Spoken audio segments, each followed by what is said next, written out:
Hello? Okay. Sorry. I'm not really behind the curve, but I haven't done the thingamajigs. Where is it? Yep, there we go. Okay. Stream's active. Thingamajigs. Where is it? Yep, there we go. Sounds good. Okay. Stream's active. Thingamajigs. Where is it? Okay, yeah, so it sounds fine. Check to see if the notification went out. Where is it? YouTube. Yeah, there we go. Heck yeah. Cool. Excellent. Okay, awesome. Well, let's get her done. Get her done. Larry the Cable Guy style. I'm here to fix your Dark Souls, everybody. I'm here to fix Dark Souls up. I'm the Dark Souls man. Here to fix up your Dark Souls. I got my truck. My truck's parked in front of your house. And I'm fixing your Dark Souls. Okay. Sorry, that was really good actually. I might have to reuse that one. Let me get my tools. And the best part is you don't gotta pay nothing for this service. This is pro bono. Well, I mean it's not pro bono. I think there's like YouTube ads or something, but I think those play no matter what I do, so it's whatever. Okay, so we're gonna kill Ivory King first. I decided. I made the unilateral executive decision that we're gonna kill Ivory King first, and nobody got to vote on it at all. Just my decision. But it's okay, because we'll come back to Frozen Outskirts. Frozen Outskirts is going to happen. Probably I'll clean them both out in the stream. Although there's a possibility that if I just really goof this up really bad, this will take longer than that, but it seems really unlikely to me. Yeah, Sunbro shenanigans, exactly. We're Eldening the ring, I think. I got some Eldens to ring. Or wait, something's happening. We don't know what. Some Dark Souls 2 probably. Don't worry, I got you guys. Okay, so this part obviously really... Oh wait, no. This part obviously really standard. Run past everything. Oh, we have to kill the guy. No, we have to kill the guy at the end of this.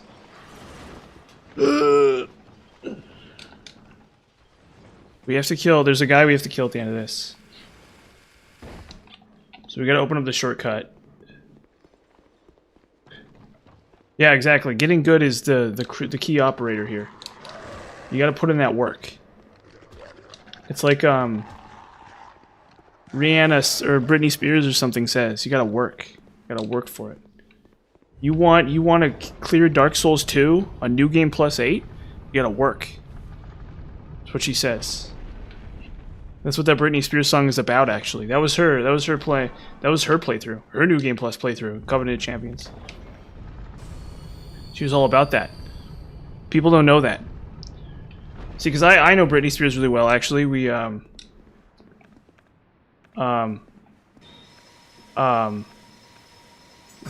the same, realtor. And so, yeah, so I know.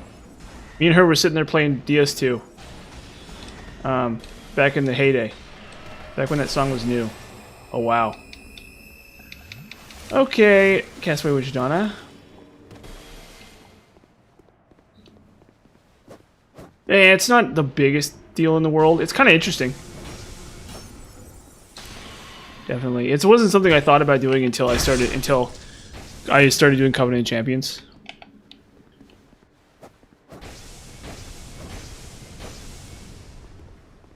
There's a lot of ways you could make this easier. You could do not Covenant of Champions. Another thing you could do is you could farm souls. So, depending on how you feel like you want to do things. Because technically, and I was thinking about this earlier, right? So, like, for a lot of these DLC bosses, they're actually not required. Uh-oh.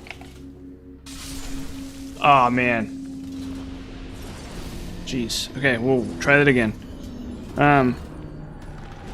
Yeah, so you could do a lot of things to make this easier. You could do bonfire ascetics.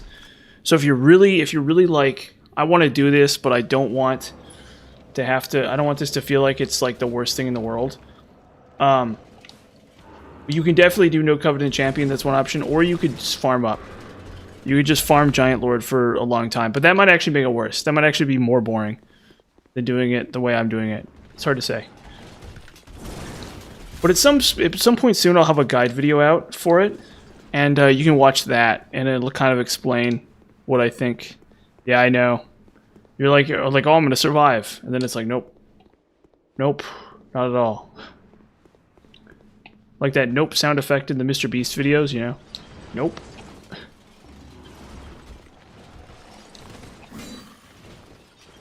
But I killed the invader, so it's fine, because the invader's not gonna come back. So it really doesn't actually slow me down, like, basically at all. It's like a really minor time loss. It's still sort of a time loss, but, well, I mean, obviously it's a time loss. In an ideal world, oh, fudge. If I fall down that elevator shaft, that's not even, that doesn't move. The elevator shaft is pretty, pretty consistent there, so.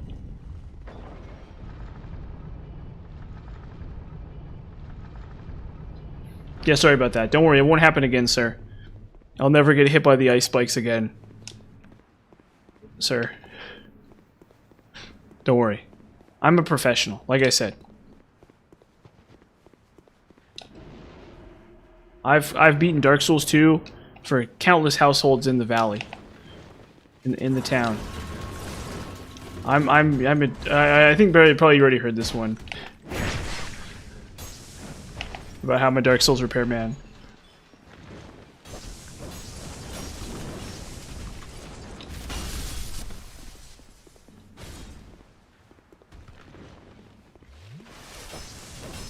A scumbag.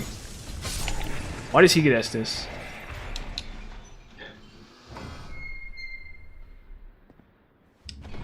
Okay, night number 2.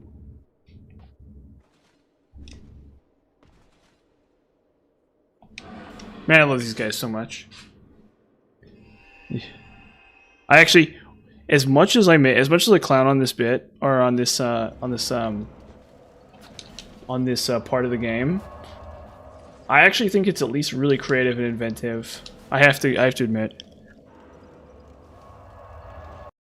Oh, we need magic clutch ring too. I need to go grab that at some point. We need to take care of that.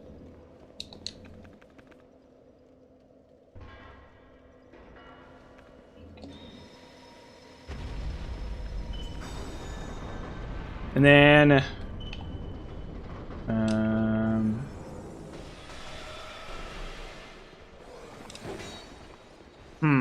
was I going to test her a lawn sword? Yeah, I need to test her a lawn sword. I need to at least get it. I need to at least obtain a copy of it and see what kind of damage numbers I'm looking at for it. So there's a whole list of things in my head. I probably could write them down, but I never do, about specific things I need to check to see, to make sure I've really tested the game out. So we need... Oh yeah, the reindeer are bad. Again, you're in luck here because you're gonna see that stream, or I mean, this stream I'm gonna show you how to do Luddensallen, or how to get to Luddensallen. It's really not that bad when you know how. Oh, I forgot to tune homeward. Uh-oh. Okay, come here. Thank you. There we go. Yeah, I'll show you this stream. I will show you how to get Luddensallen. They're really not that bad. Well, okay, that's sort of not true. To be very honest with you, that's kind of not true. But there is a way. You just have to know how to do it.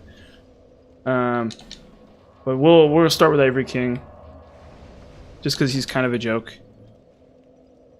And then we'll go Frozen Outskirts, and I'll show you how to do Frozen Outskirts. And it's really not so bad. The main issue with it is that the horses are just like dumb. But there's a couple. The first thing is Dark Element, so you don't want to be using any element but Dark because it just does the most damage. to them. Probably you could get away with other elements if you really wanted to. Oh no. I didn't hit the door. Whatever, it's fine. It's fine. Just move on. Where is it?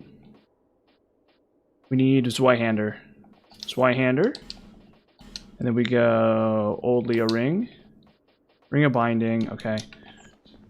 And then I need to mess with my spells. Because I'm going to try Resonant Weapon. Resonant Weapon. It's really not going to make a difference, but I want to try it out anyway. Oh wait, we need Lightning. That's really crucial. We need the Lightning Chime.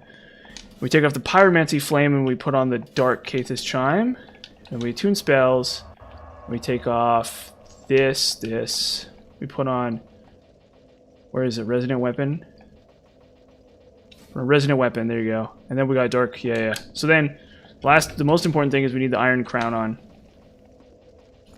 Crown of the Old Iron King. Because what that's going to do is it's going to make us... it's going to let us denial twice. For, like, no real effort.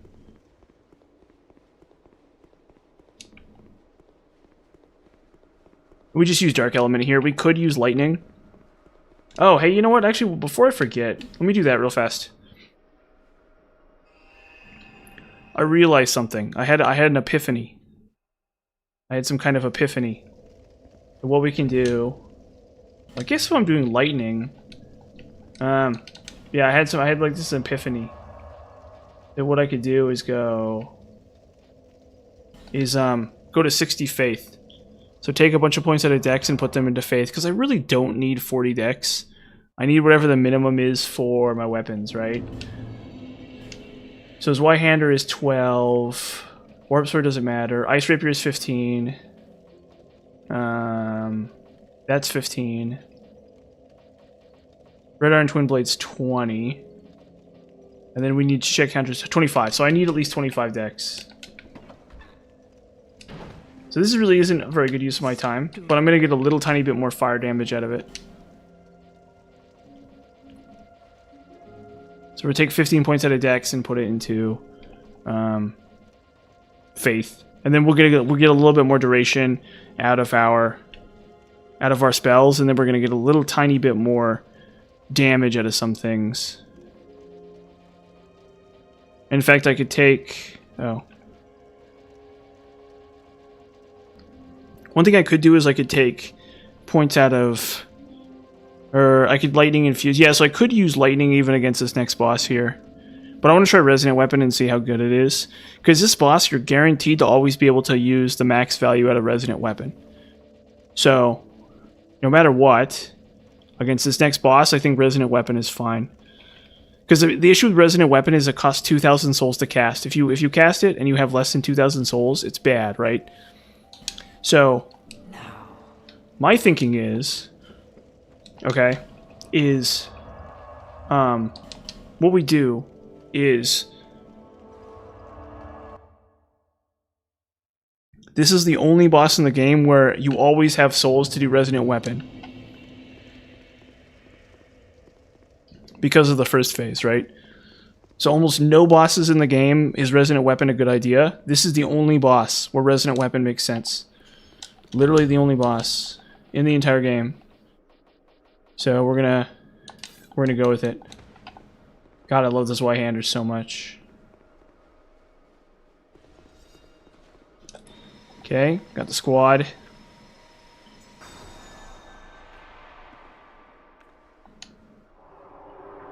And then we'll Resonant Weapon right before he spawns. But for the first phase, we're gonna use Dark Weapon because we don't have any souls. So we literally just can't use Resonant Weapon. It just won't work.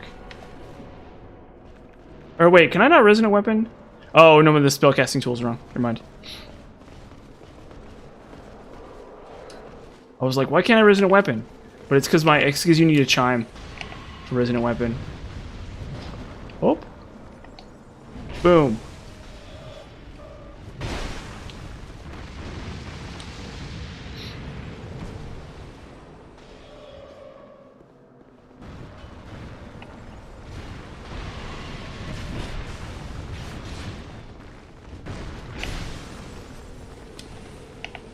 What up, homeboy? Come on. Come on, champ. Get in here. There you go.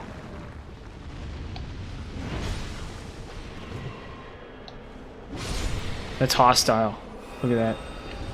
Oh, ah, boy.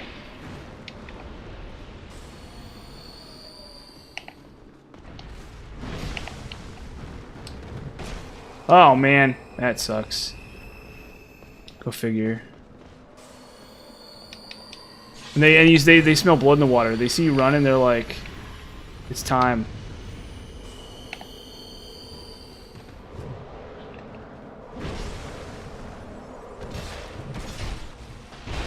Boom. Oh. Oh, man. Oh, come on. This boss sucks.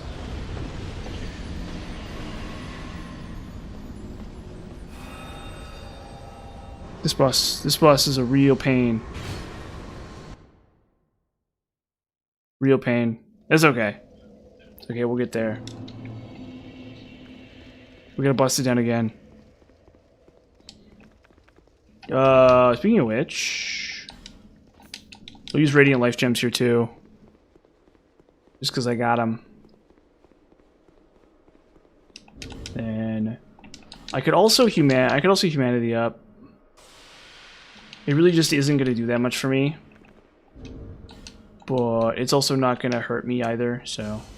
And then that way I can get some. Honestly, this is the one boss I don't need it for, to be honest with you. So that's one thing about this, but whatever. Got that. You know what? It's not that bad. You just had like it's the problem with it is it's actually just like dumb, because if you don't know about this Y-hander setup, then it's like really awful. This boss is like really terrible if you don't know about this Y-hander. But as long as you know about this Y-hander, it's fine. And there's a couple other weapons that can do it too. Like I think Crypt Black Sword and a lot of like Murakumo and stuff. What if you oh shoot. Yeah. Game ate my input. Uh-oh. I'm like dead again immediately.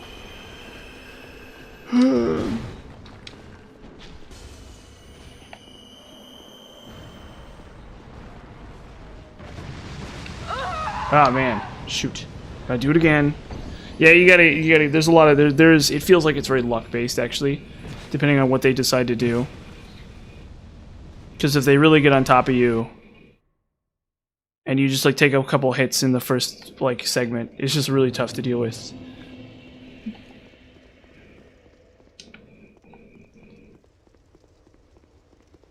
Definitely one of the harder parts of the run, for sure. Like, absolutely one of the tougher bosses in the run. Definitely.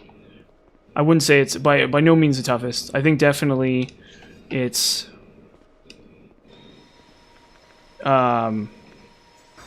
it goes, Alana is the hardest. And then Ludden Zallen is number 2. And then, like, maybe Ivory King is number 3, roughly. But I think even then, I don't even think he's really harder than Blue Smelter. You know what I mean? Like, I legitimately think Blue Smelter is, like, just as hard as Ivory King. And Blue Smelter is, like, nothing. Blue Smelter is, like, it's just Smelter Demon, again. You know? So, it's kind of weird. So, like, to say it's anything other than weird would be a bit of an understatement, or... Oop.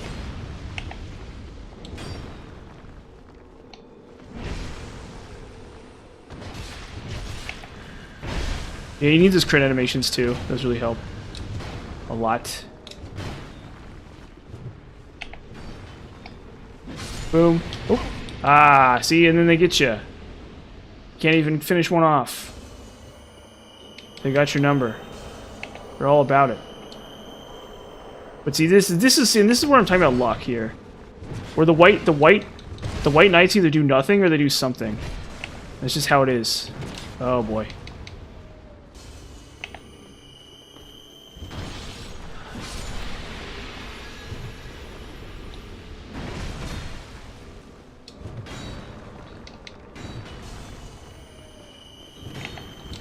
Like, yeah, this boss is really hard if the white knights just do nothing.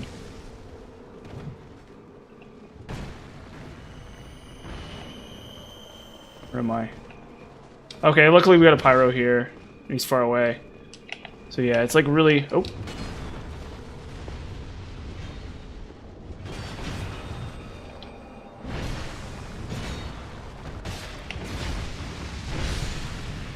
You really need those crit animations.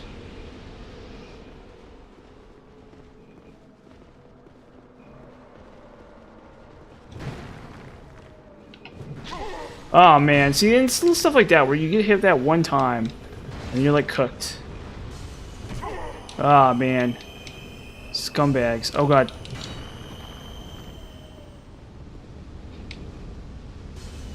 They don't get it, you know?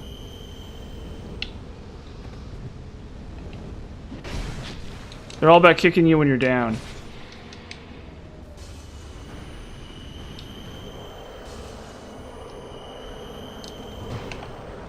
Oh, that was just random target switch out of him. Yeah, just kite. Just filibuster.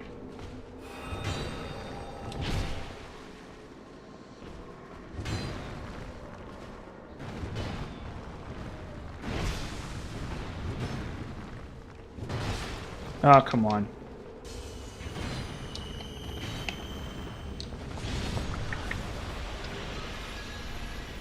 Pride is the devil, and I think it's got control on me.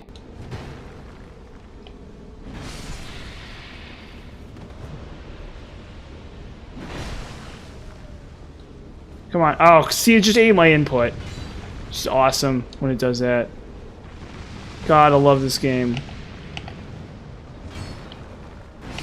There we go. One more.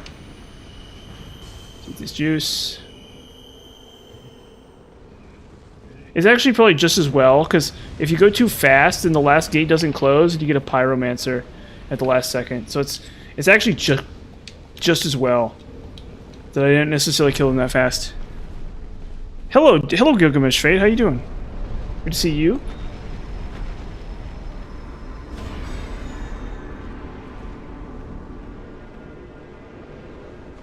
A resonant weapon this crap. We got Resident Evil. You like that one? Resident Evil? Yeah. I thought that was pretty good. Okay.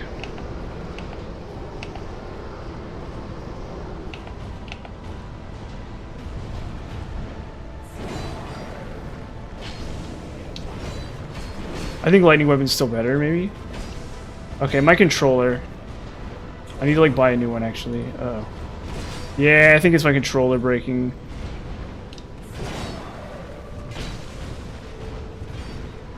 Uh-oh.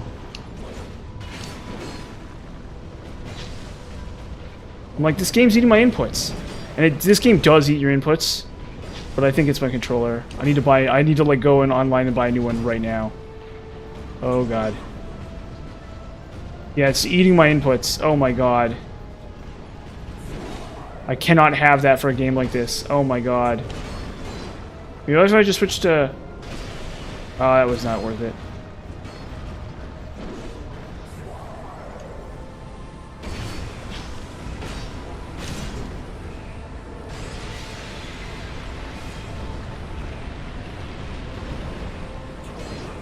Talk.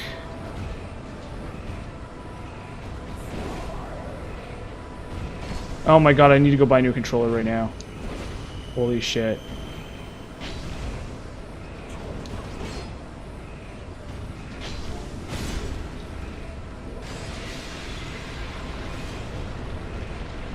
Oh, fudge.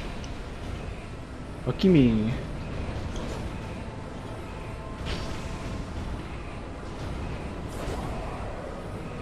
Okay, I need to hit it on the tip of the controller. There you go. Okay, I found the like the switch inside the controller. So a piece of the plastic is loosened on one end of the button. So I need to hit it on the tip. There you go. Yep. This is awkward to hold. I need to go buy another controller though, because this could become a bigger problem at any second, any possible second.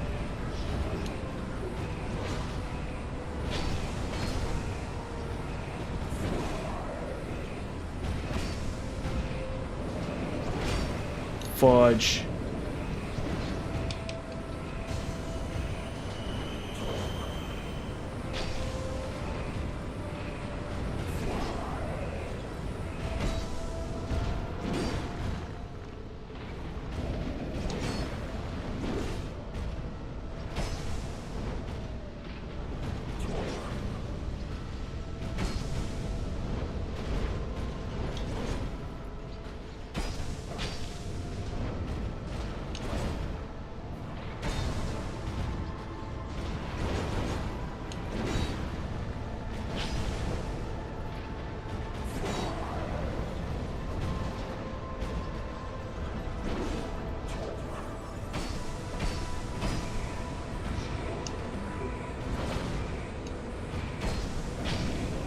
There we go. Jesus God.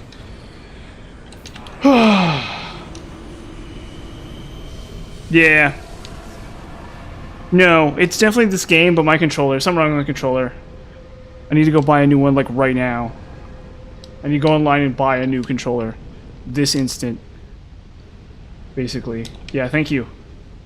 So, well, I'll take care of that after the stream. You need to drop, like, $50 or something and just buy a new controller. Unfortunately. I guess I could try to clean it out.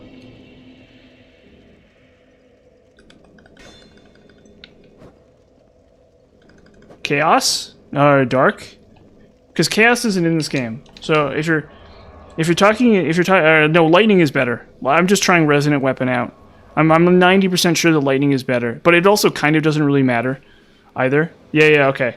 No, so because the reason why I ask is because Chaos is an infusion in Dark Souls 1.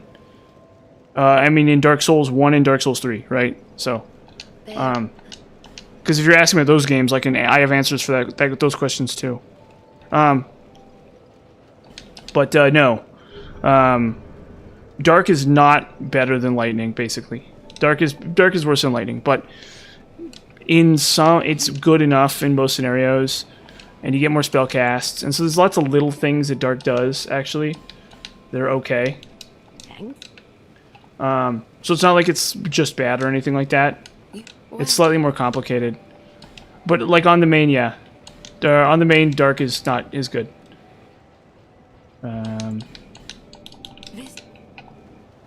Okay, and then we got this set up. Pyromancy glove. We need the glove on. We need stone ring here. We need dark red. We need dark red iron twin blade. Yeah, we got that covered. Okay, and then once I kill this boss, it's just Aldea left. Yeah, so I'm gonna use, well, for this boss, fire is good though because the boss is weak to fire. So I think it's probably about 6s. In reality, the extra damage that fire provides for this boss does not matter, but it's also more than 0. So I use fire here for this boss. But it's also not necessary or anything either. Fire, dark weapon. Yeah, I do need dark weapon though. There we go. Drop that off. Go regular knife gems.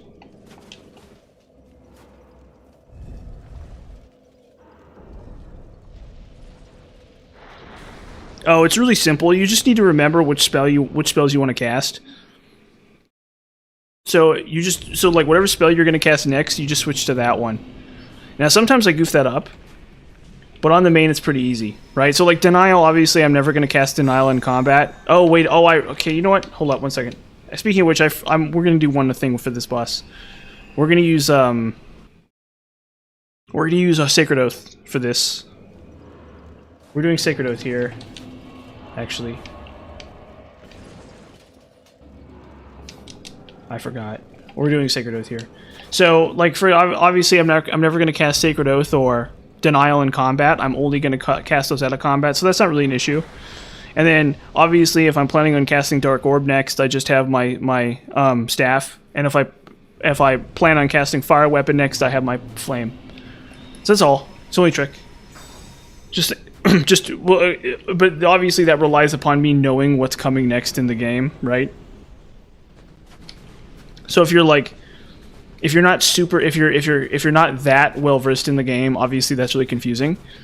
But if you are really well versed in the game and you always know what spell you're going to cast next, it's relatively easy.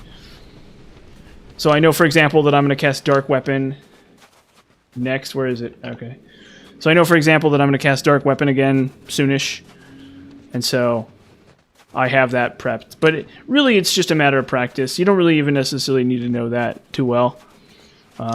It really comes down to what spells. It doesn't really so much have to do with all the random stuff. It's mostly just which spells I need. I also don't have that many spells, as you can see.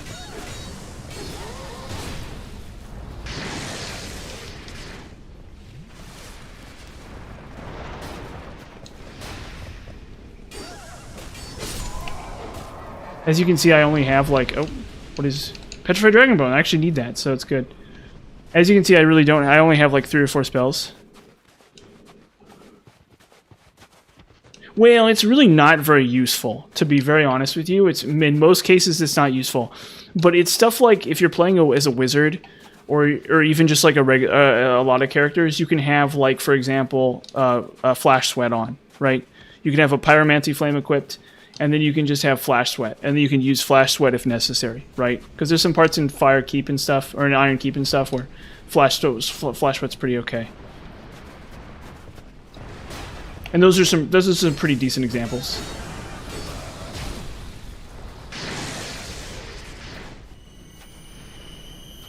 Come on.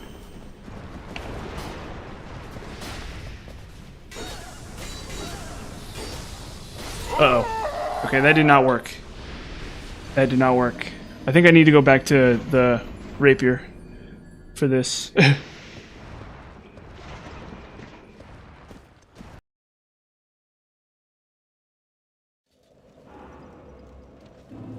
Yeah, and stuff like that. It's like really not that amazing, but it's good enough.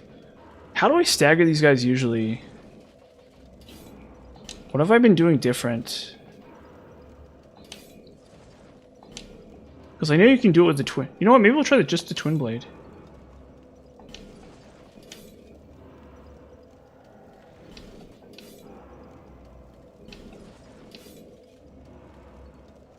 Huh. Let's try this weapon. Actually. Maybe this will stagger better.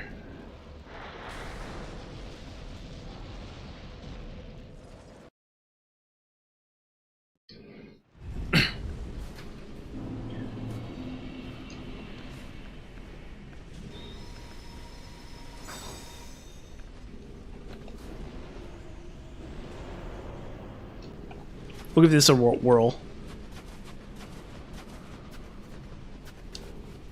See how this does.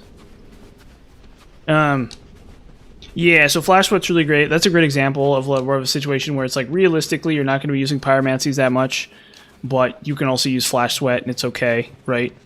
Yeah, so most of the time I don't really recommend mixing spell schools if you're in New Game.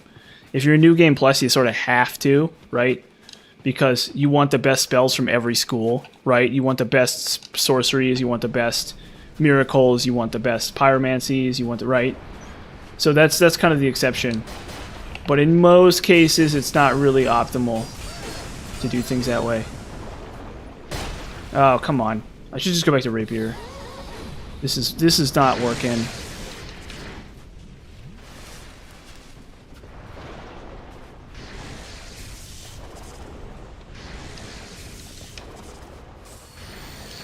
Okay, yeah, we're just going back to Rapier. I'm trying to like be really clever with this, and it's not working. I think Red Iron Twin Blade worked really well last time, but for right now, for whatever reason, it's not stun locking them to death here. So it's supposed to stun lock them to death, and it just doesn't. If you have a stat distribution like that, yeah, basically. I think it's no. I think that's the. I think Mundane is good in that scenario. I mean, you can try it versus uninfused. So look at the damage for uninfused versus the damage infused, and you'll get the idea. You'll get it. You'll get the picture. That's the only thing. Is you want to look at your you want to just look at what the damage total is at infusion. Usually for most weapons, Mundane is just bad and does nothing. But for like the Rapier in particular, at certain stat distributions, it's better. At certain very specific stat distributions, it's better. But even then, realistically, it's pretty crappy. I think there's also a possibility that Mundane is really good at like level 99. So if you have a character that's literally max level and has 99 in every stat, there's a possibility Mundane might be okay as well. But that's like a very freakish scenario, right? I think even then it wouldn't be true. I think even in that scenario, Mundane would still be bad. You'd still do better with an elemental infusion, like Dark or Lightning. But it's hard to say for sure, because I don't have a character like that. I don't have a character with literally maxed out stats. And there's kind of no reason to do that. Oh, fudge. But yeah, probably with the character that you just described to be, probably mundane is worth it. Why was I able to... Why was I able to stagger these to death last time? The Dark Iron Twin Blade. Or the Red Iron Twin Blade. Because for some reason it's not chain staggering them to death. Because usually how I deal with this area is I use the Twin Blade to chain stagger them to death, but it's not working for some reason, and I don't know why. That's really frustrating. But yeah, with that exact stat distribution, that's what I recommend. And you can do Scorpion. You can either do a Rapier. Rapier's really good. You can do Black Scorpion Stinger, which is okay-ish. It's really not, but it's fine.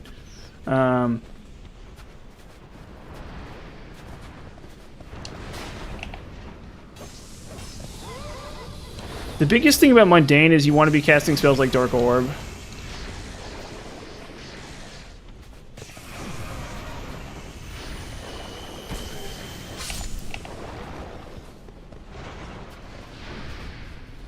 Oh, he's gonna do this crap. I hate these enemies so much.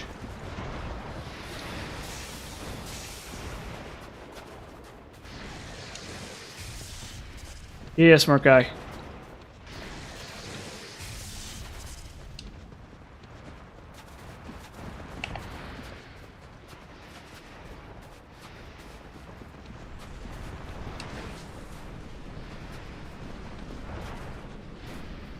Oh my god, what a pain. Ugh. Dumb horse. Whatever. Okay, that's all. Oh no. Ugh, fudge. Ugh.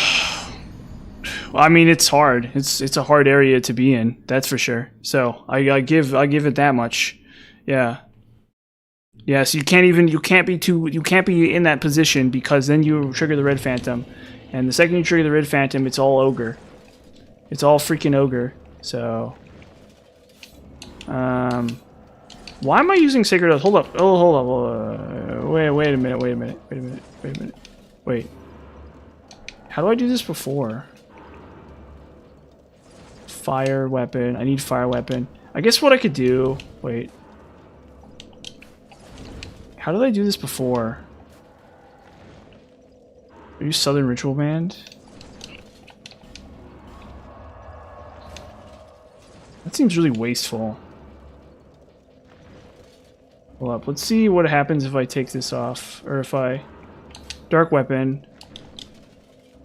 What happens if I take this off? Sacred. Okay, cool. That's actually what I want. So we're gonna do that.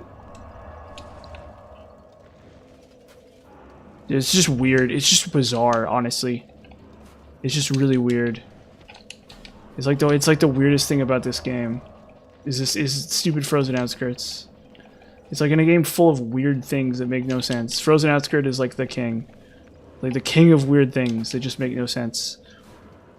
And always annoys the heck out of me.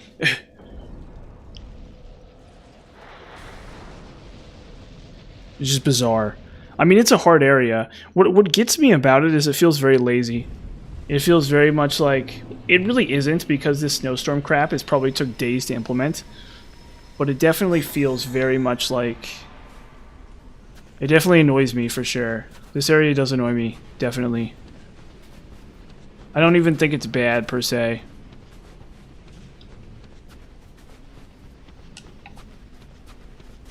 It's also not that difficult when you really get into it. When you really dig in, and when you really dig in deep. I guess I could, or no, I guess I could try Mastodon Halberd too here. Maybe that'll stun lock him. I don't know.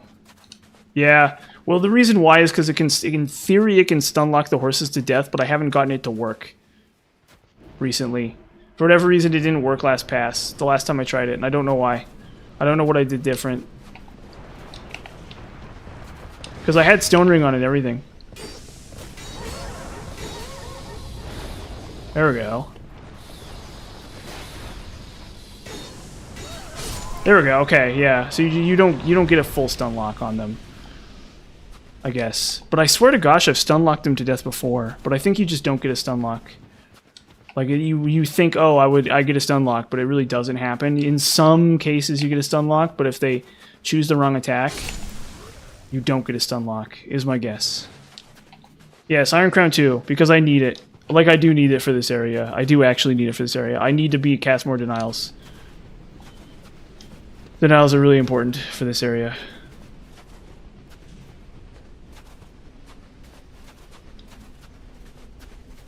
Apparently I dodged the second trigger. I think? Nope, there he is.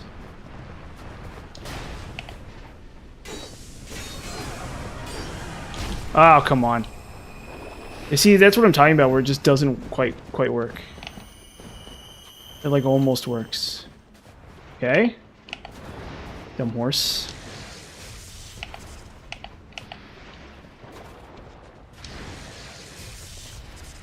What are they thinking with these horses, man?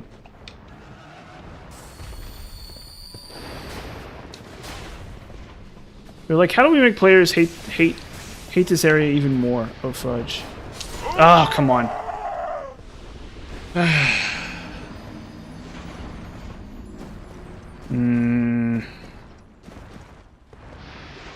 Maybe it's just... Because I know for a fact you can stun lock them to death. Maybe it's just Twin Blade. Maybe it's only Twin Blade.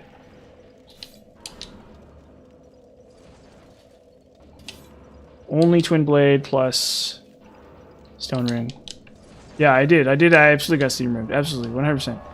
There's no way around it. Look, I'm not going to sit here and sugarcoat it for you. I'm not going to pretend like I didn't get wrecked there, because I did. You know? We're out here trying the tech, though. You know? The determination, you know? It's like you're playing Undertale. You know? This is Undertale. Well, basically, that's a really complicated question. No, you have not asked me that. So for DS1, I definitely like... So first off, I just like wizards in general. I'm obviously like a magic kind of guy. That's sort of my thing.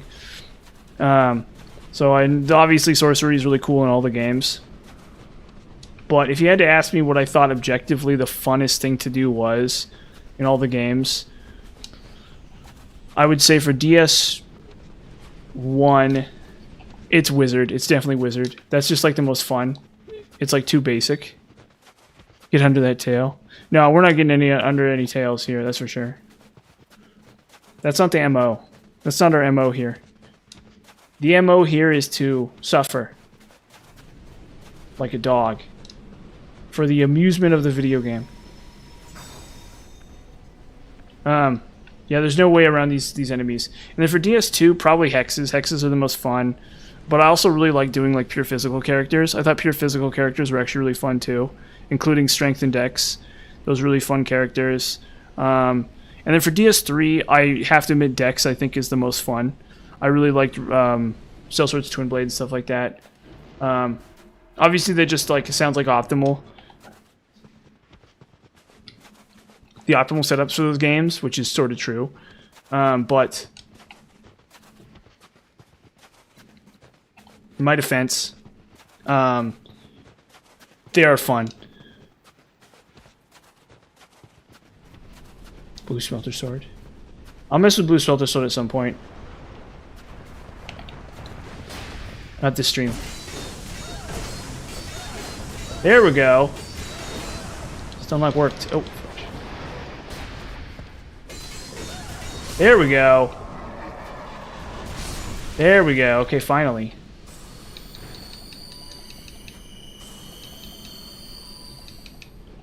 Oh, we'll see. We'll see. Maybe I'll say it's really good, actually. There's a very small possibility I'll say it's really good. There's a very, very tiny, there's like a 1% possibility I'll be like, it's the best weapon in the game, actually, everybody. I don't think that's a very likely possibility, but there's a very small possibility I'll say good things about it, actually. Because I know what it can do. I know what it's capable of.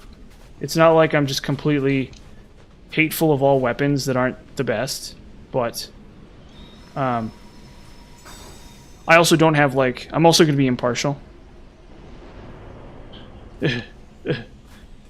That's really rare, if anyone doesn't know. We'll see. I know what it can do. I know there's some power to it. It's not like I'm just gonna like dismiss it completely out of hand.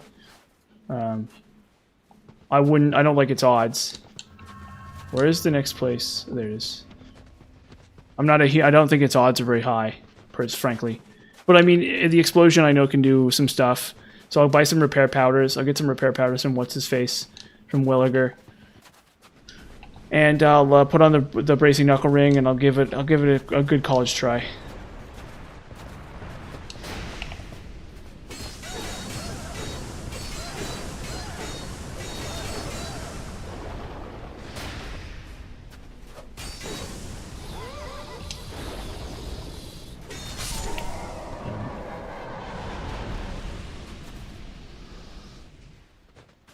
We'll give it the old college try, for sure. Ice Rapier does do everything. I think Twin Blade has been really awesome against the horses, though, for sure. I could also probably stand to have more stamina too on this character, so I can one-shot the horses. But we're gonna worry about that later.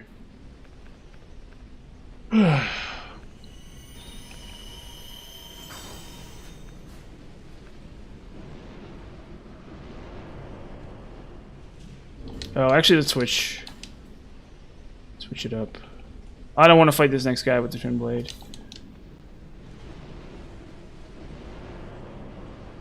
There's literally only one more enemy to fight.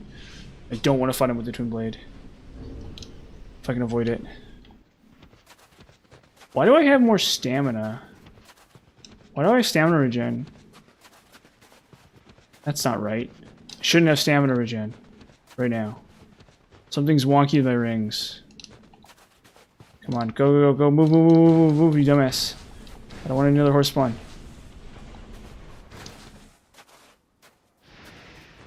Too late. Oh, he can't see me. Yeah, that can also happen. Oh, I don't have Ring of Binding, okay. Fair enough.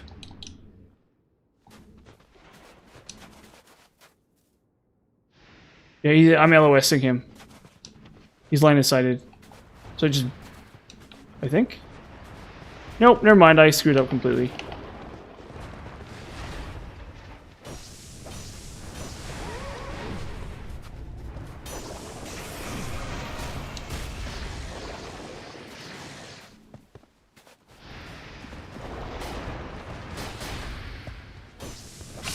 Boy, negative stamina really is just a gut punch, isn't it?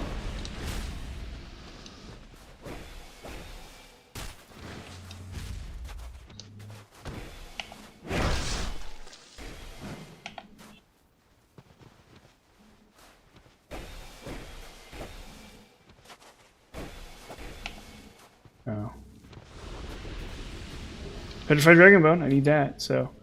Okay. We put on Fire Ice Rapier and a spot of Repara. Got my rings on. Sacred Oath. We're gonna Sacred Oath Brightbug this. You're mad that you're a little annoyed that I got it there. I did it. Sorry, I got the schmooze. Sorry, I really got the schmooze all of a sudden. I don't know what it is. Yep. Fire and ice. Yeah, I want to kill this boss. I'm sorry. Nope. Well, we'll see that again. Brightbug.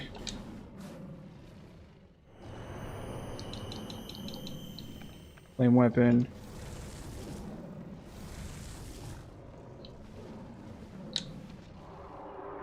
This boss annoys me, so we gotta kill him. Hello, Mr. Kitty Cat.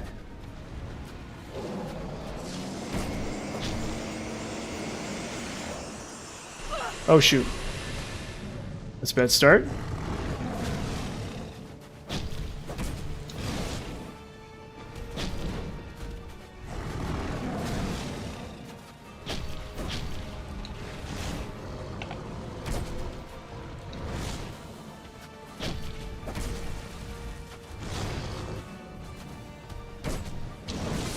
Oh, wow. Phew. Well, you got lucky there.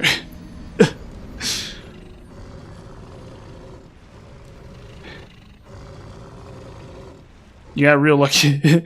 Yeah, lucky there that that hitbox is slightly bigger. It lasts slightly longer than I thought it does. Back to square one. Back to square one. Where is it? Where is she? Twin blade. Dark rapier. Dark ice rapier. Yeah, it's really weird how the very yes, it looked that looked really sus. Definitely. I you know, whatever. It just happens. I got really yeah, this is a job for the Black Crypt Sword. Definitely. This is definitely a job for the Black Crypt Sword. Yeah. Definitely. That's like the Aquaman of weapons, DS2 weapons. It's like the worst. It's like the worst weapon in the game or something. It's like it's like this is a job for Aquaman. When I call the Justice League, I'm like, give me Aquaman. No, that sword is bad. That sword isn't just bad, it's the worst, I think, maybe. It might be the worst weapon in the game, to be honest with you. To be very, very, very, very painfully honest. To really give you the hard news. I think that might actually be the worst weapon in the game. Yeah. It's pretty bad. It is pretty bad, although you could probably use it against Ivory King. You could, in fact, probably use it against Ivory King. If you really wanted to. If you really, really wanted to use it against Ivory King, you probably could. Honestly, forget Sacred Oath. I'm actually probably not even going to use Sacred Oath again. Oh, we need to do this. I'm actually probably going to go back to Denial here. Just so I don't have to deal with that happening again. Well, I don't know. I'll think on it. Notice how that attack just one-shot me, though, still. Like, even through Brightbug Sacred Oath, I still... Or, no, I didn't quite get one-shot, because I had damage from the magic. So if I'd Estus, I probably would have survived. Oh, shit.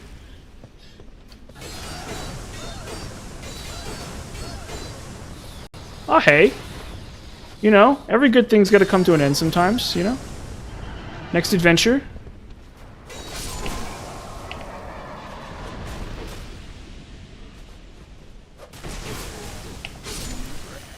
There's always the next game. There's always Dark Souls 3. There's always Pokemon Platinum or whatever. You know, that's how it is. Don't worry. Think about all the memories you built along the way. All the friends you made. Including everyone's favorite friend. The guy, the old man in the wheelchair. You can always think of the good times you had with him. You can always think of Dark Eater Meteor. You can always think of the Crypt Black Sword.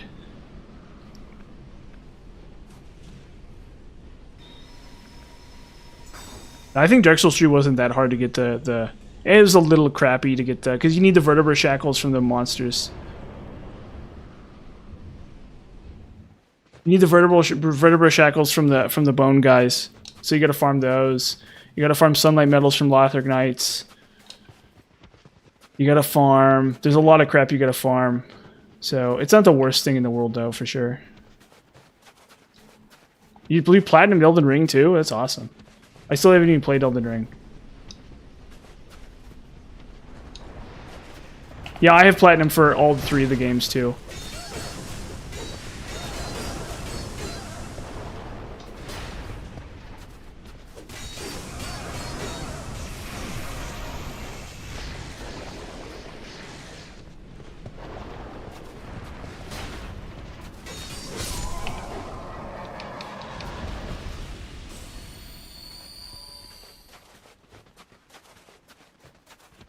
Yeah, it's a long grind. It's a very long grind, for sure. And the tongues too. Yep. Pale tongues. Yeah. I can't even remember who even drops those. Yeah. So sunlight metals is Lothric Knights. Vertebra shackles is Karthus goons.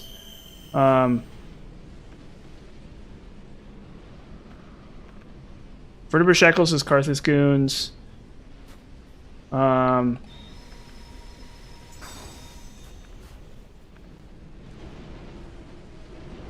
Swordgrass is the Grooze. Proof of Concord Capt. I don't even remember where that one is either. Or is that? Or no, that's Silver Knights. That's Silver Knights in Orlando. And then Human Dregs is the Pontiff, the goons, the one guys.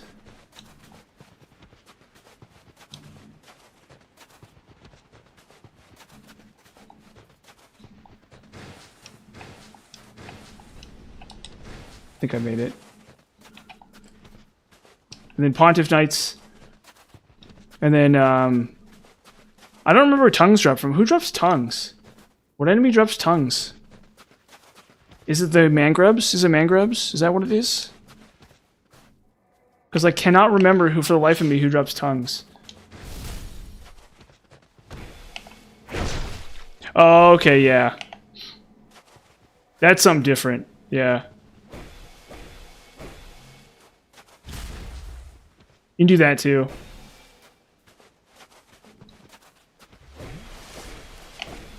I won't judge you for doing that, for sure. That's also complete reason. Oh, Dark Rays. Dark Rays are the ones. Yeah.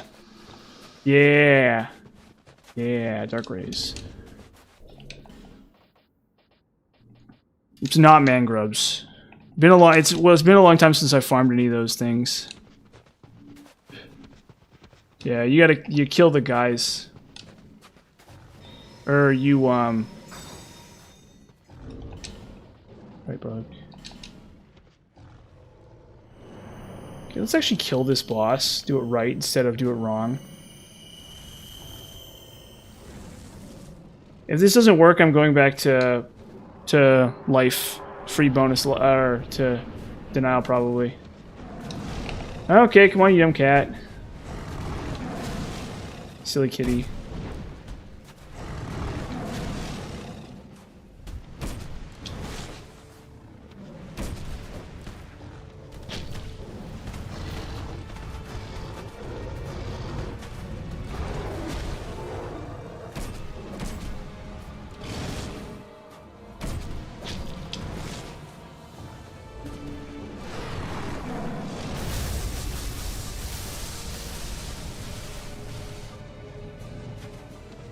Come here. What are you doing, bro? Wasting White Bright Bug.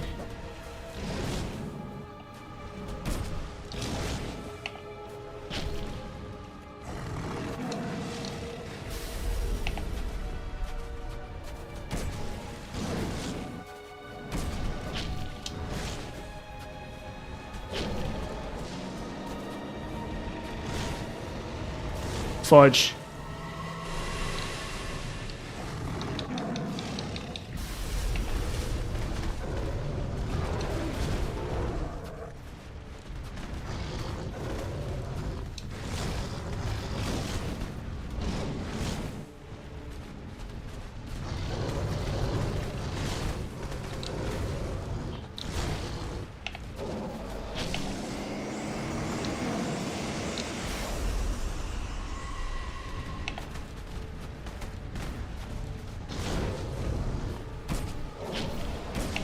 Fudge, he's not dead. There we go. There we go. Okay.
Jeez. Sorry. Locked in. Oop.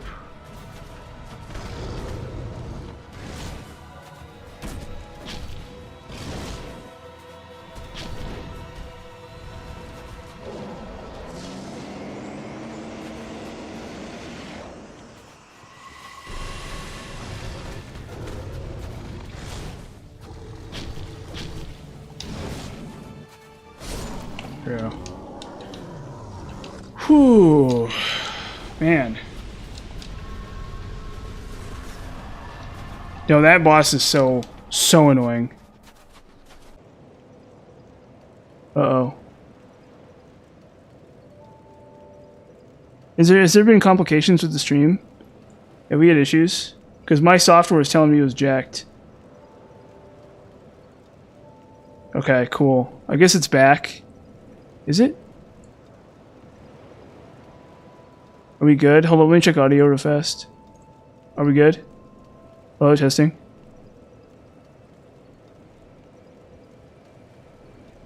Hello, testing. Hello, testing. Testing audio. Uh-oh.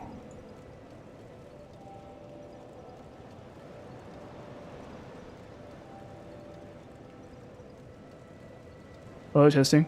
Okay, cool. Thank God. Okay. Was there an issue? Did you guys see that? Oh, okay. No, it's... Shit.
Really unbelievably embarrassing of me to have made a mistake like that. So I don't know if I like hit my limit on my VPN or whatever, but yeah. So that's 100% my fault. Really stupid. Really sorry, everyone. Really embarrassing and sorry. We're back at it though. No, we all we have to do is kill Aldia.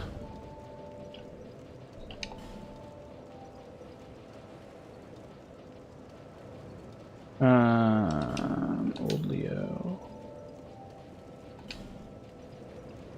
Soul's hat. Yeah, again, really sorry about that.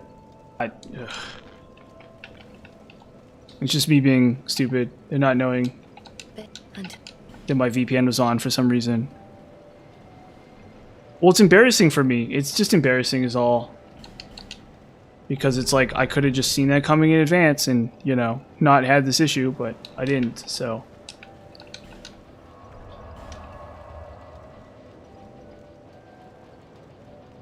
And that's really what it comes down to for me, for at least on my end.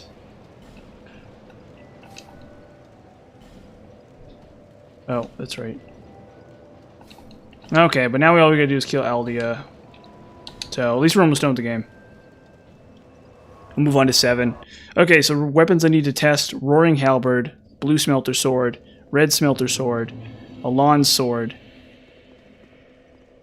and Havel Armor. Havel Shield and Armor. So we'll try all those. And then Mundane. That's... Well, it's really funny because usually I think I wouldn't even be able to stream at all with my VPN on. You know, because it's like I have a cheapo VPN. And so my thinking would be, oh, I wouldn't even be allowed to stream at all, period, right? But, so it's amazing that it's amazing that the stream went as well as it did for as long as it did. It was like actually really amazing. But it's one of those things where it's like, and it's actually probably a good thing that it's my VPN, because if it's my actual internet provider, that's a problem, right? Like if my stream is randomly just tanking for no reason, then that's actually a bad thing. That's actually a worse problem to have than my VPN just being on. So yeah, I'm like a huge, I'm a fool, right?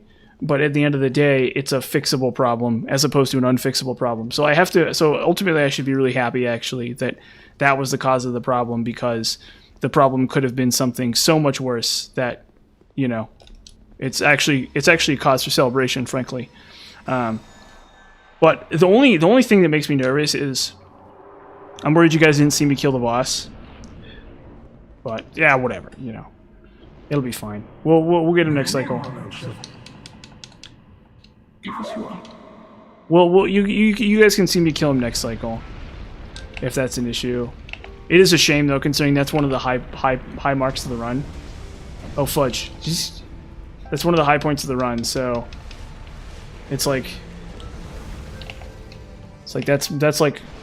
that's what you're here for. You're here to watch me kill that boss, basically. In a lot of ways, you're kind of here to watch me kill that boss. So that's the one shame to the whole thing.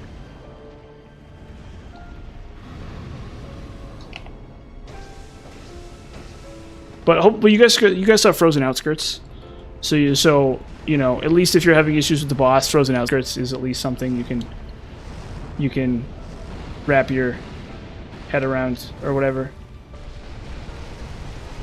Oh shoot! So now you know how to deal with Frozen Outskirts.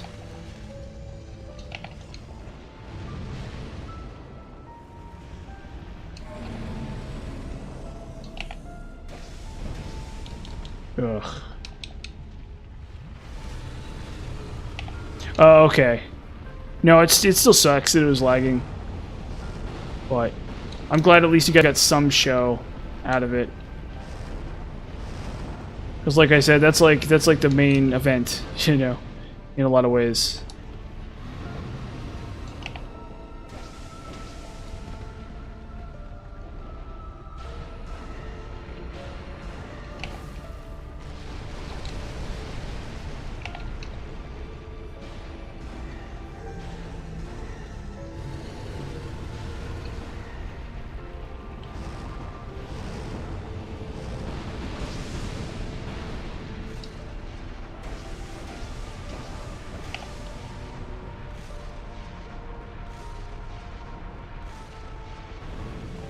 How do you guys feel about Fallout New Vegas?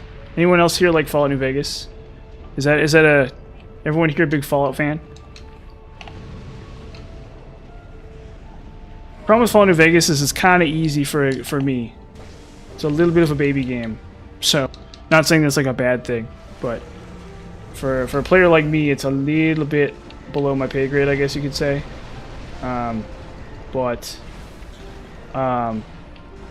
I was thinking about that, because it is really good. It is a really good game. It's a problem with a lot of video games. It's like, yeah, I could play Mass Effect, but it's a little bit of a baby game.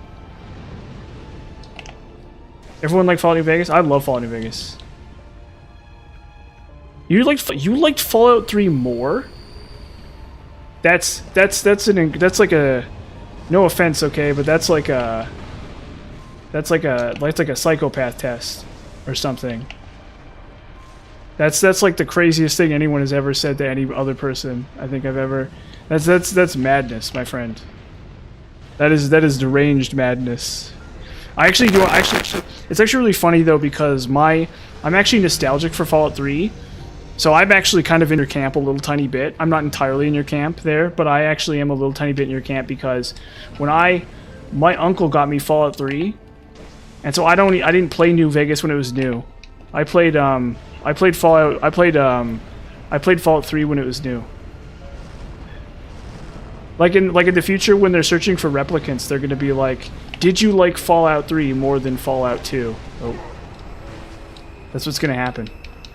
But no, it's actually really funny that you bring that up, because growing up, when I was a teenager, yeah. I understand where you're coming from, because when I was a teenager, I didn't have Fallout New Vegas, I had Fallout 3. Because my uncle got me Fallout 3.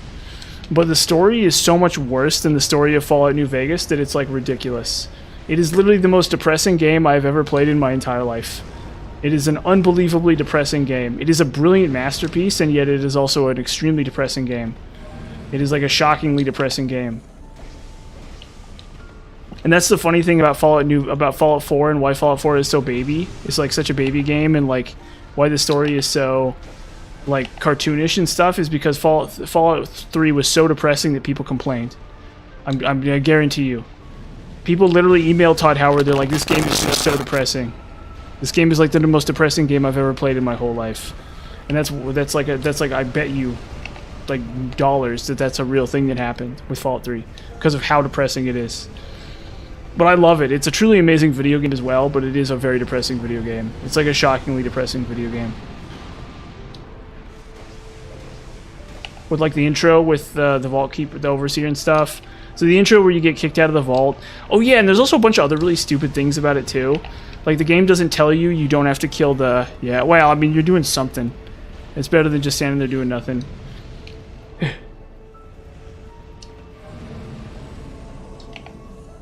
Like the intro with the Overseer... Oh, shoot. The intro with the Overseer is like really depressing. And then like just a lot of the jokes and character moments and stuff just don't land for the whole game. And there's like the slavers too and stuff. Yeah, it's a very shockingly depressing game. It's like a weirdly depressing game. And so if you ever want if you want to know why Fallout 4 has to be so like cartoony and fun, it's because Fallout 3 was so depressing that people complained. I guarantee you. 100%. But it's an amazing video game. It is still an amazing video game. Oh, this is going to be 7. This is New Game Plus 6, aka 7. Drink Lake 7.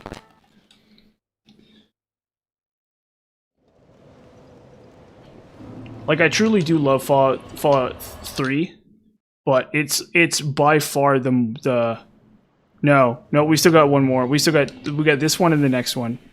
There's still 2 more. Because it goes to plus 7. So we're at plus 6, aka Drang Lake 7. So we need 1 more. It goes to 8, basically. I know it's kind of confusing, and I'm partially to blame for the confusion, but that's the idea. No, but I actually agree with you. I actually really like Fallout 3. I think the story in some ways is better than Fallout New Vegas. I think Fallout New Vegas is like the story. It was like, in some ways, Fallout New Vegas was written by like children or something. Like Fallout New Vegas is like, this is what a child thinks. This is how a child thinks the world works in some ways with Fallout New Vegas. Whereas Fallout 3 is like really hardcore. Like it's like really like Fallout 3 story is actually like really brutal and hardcore. So it's actually really funny because the ending at the beginning is the most depressing thing, and there's like a lot of really bad jokes that don't land, and there's like a lot of really depressing NPCs in Fallout 3. But then when you get all the way to the end of it, it's like actually really good. With Liam Neeson and stuff, and John Henry Eden and stuff like that. Yeah. So actually, you're right. Your take is not only your. I think as far as I think it's the only problem is it's not as good a game. Fallout 3 is not as good a game as Fallout New Vegas, definitely. But like as far as the story is concerned, I think it's probably I think it is better by a lot. Yeah. Well, the story kind of it hits that climax, and then it's kind of all downhill. Like you meet House, and then you meet Caesar. You meet House, and then you meet Caesar, and then it's kind of all just like busy work until the end of the game. And so that's the main problem with New Vegas. Is it like it builds up to this like it builds up to this reveal, and then it's just kind of downhill. Whereas Fallout 3 is like it pushes all the way to like a final climax, and it's like a really good climax. Yeah. Yeah. Well, keep in mind I'm also in the Covenant that I take 50% extra damage. So, that's another facet to this.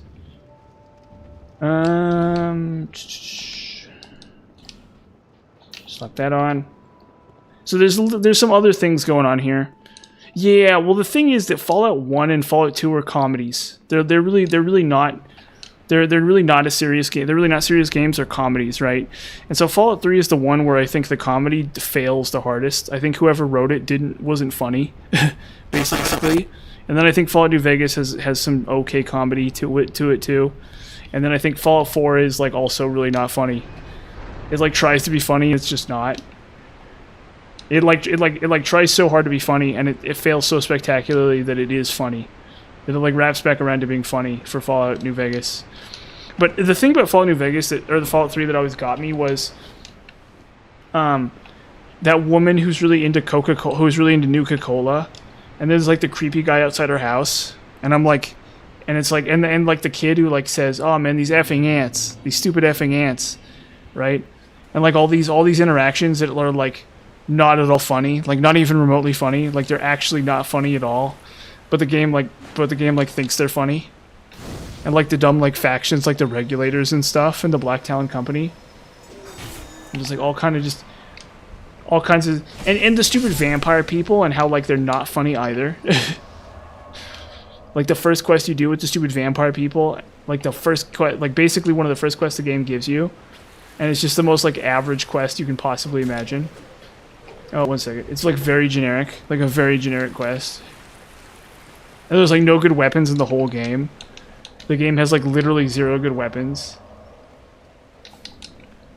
It's like you're like going around with a sniper rifle. You get to the mid game and you get to the capital, and then you get the hunting rifle, and then your option from that point is like nothing. You get like a minigun or like a laser rifle, and that's like it.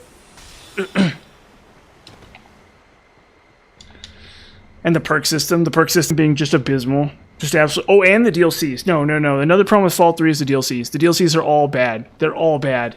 They're literally all bad. Every single one of them is bad, except for like Mothership Zeta, and Mothership Zeta is also bad. The DLCs being really terrible, like really abysmally terrible, like laughably terrible, like cartoonishly laughably terrible. Especially Operation Anchorage, which is the worst DLC in any video game ever. It is literally the worst DLC that I've ever played in a video game in my entire life. Operation Anchorage. It is literally the gold standard of bad DLC. It is the worst DLC I can possibly imagine with my imagination. I would rather have a DLC that gave me nothing than Operation Anchorage. It literally is not only a terrible DLC, it's not only just a really terrible DLC that sucks and it's easy to get lost in and it's easy to get stuck in. Like there's so many problems with it. But then at the end of it all, you get items that just break the game. Your reward is items that literally break the game and make it trivial. That's your reward. Your reward for going through the worst DLC anyone has ever seen in their entire lives is to be rewarded with making the game pointless and trivial. That's your reward for Operation Anchorage. I hate Operation Anchorage more than anything else. The rest of the DLCs aren't as bad. I think the Weird Swamp DLC is okay. I think there's some fun characters there. Mothership Zeta is okay too. There's a samurai. So you can get a katana, and that's all right. Okay. You get, there's like a laser gun, and it's okay, but you run out of ammo for it, so it's like whatever. And then, is there only 3? Or no? And then the pit. Yeah, the pit sucks too. The pit also sucks really bad too. The pit is like really awful too, where you have to find the stupid ingots. It's like a hide and seek game or whatever, where you have to find all the ingots, like an I Spy or some crap like that. That's also really bad too. Yeah, so and the weapons all suck too. Yeah. And like to be fair, the Fallout New Vegas weapons suck too. How embarrassing. But.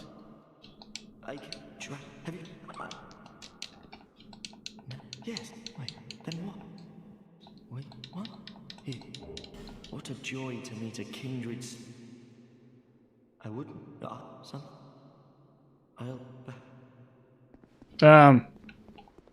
Yeah.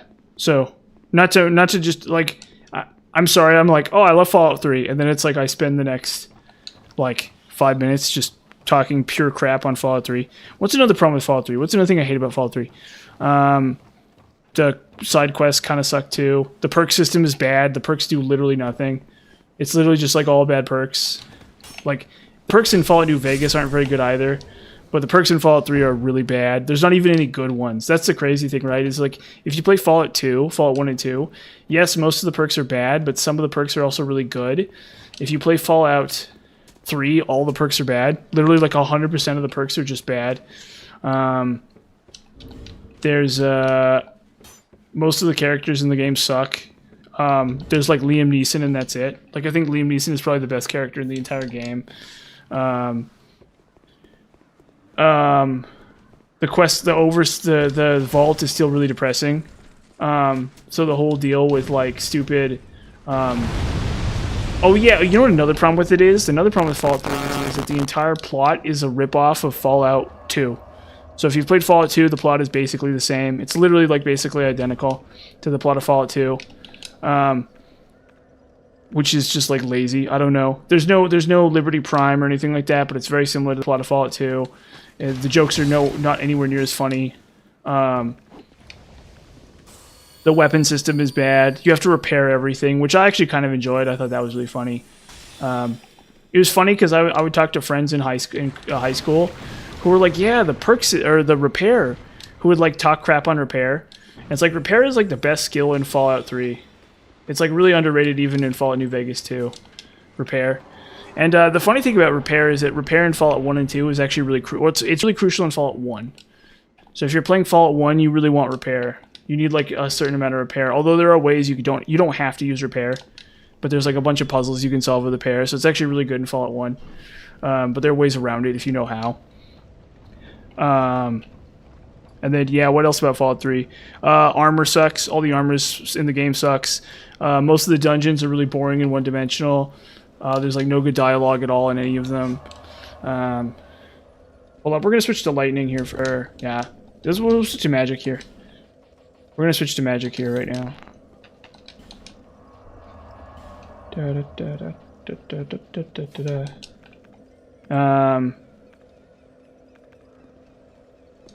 What's another issue with Fallout 3? God. I'm sorry, I don't feel insulted. I'm sorry I said that Fallout 3 is a game for psychopaths, because it's... I don't want to insult people. It's not fair of me. Oh. It is also the worst video game ever made, though, for sure. Definitely that. It's like... the angry video game nerd is like... It's like... And then you don't even know where to go. The game's open world. I think I've never even done the slave requests, which I probably should do. At some point I should probably do the slave requests. So maybe I'll play that in the future. Oh.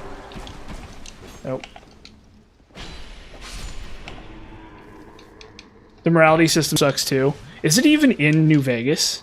Is the morality system even in New Vegas, or did they just strip that out? There's like a morality system that isn't in any of the other Fallout. It's one of those things where it's like they played Fable or something. Like the developers like played Fable and they're like, oh yeah, this is like really cool, and so let's add it to our game. And then it's like the most boring system you can possibly imagine. It like does nothing. It gives you like really crappy perks. Yeah, well you know how it is. It's hard to make jokes that are funny. It's hard to say funny things. What I need is I need I need to find some way. Like imagine like Patrick Bateman saying like Fallout 3 is my favorite. Like you know Patrick Bateman, kind of like monologue where he talks about how much he loves Fallout 3. like a Patrick Bateman monologue about how much he likes Fallout 3. Is the kind of vibe I'm going for. Yeah, that's also a kind of a bad system too. The reputation system. It's a little bit of a bad system because you just like kill an NPC and you get away with it for like no reason. And just like random crap like that. It's like that's like they played too much World of Warcraft and they're like, let's put that in our game. It's like so Fallout 3 is they have a morality system. Well, Fallout 1 and 2 have a morality system, but those are also really bad. That's like the worst part about Fallout 1 and 2 is the morality system because it essentially affects nothing. It's literally just like a vanity system that makes no sense. So that's really why is because of Fallout. Oh shoot. That's really why is because of Fallout. Oh god. That's really why is because of Fallout. Fallout 1 and 2. So they were really true to Fallout 1 and 2. But then it's like in a post-Fable world, it like doesn't make any sense. It's like just kind of dumb in a post-Fable world. It's like, yeah, like somebody already did the most they could do with a morality system, and it was Fable. You know, like you're playing Fable, and it's like, okay, your character turns into literally the devil, and you kill people, villagers, and you get like cool spells because you kill people, right? Like you get like the evil spells, you get like the good spells. Yeah, it's like weird. It's like you just like it's just weird. It's like just a weird system. And so Fallout 1 and 2 is like they played, or Fallout 3 is like they played Fable, and they're like, let's have a morality system in our game, and it's like just Fable. It's like a series of Fable decisions, which I guess Fable is probably influenced by Fallout 1 and 2. And then for Fallout, and then for Fallout New Vegas, they played World of Warcraft, and they like saw the reputation system in World of Warcraft, and they're like, let's add that to our game. And then that's how that happened too. So you complete quests for factions, and then they like you. But it doesn't actually do anything, it's just like story, purely for story.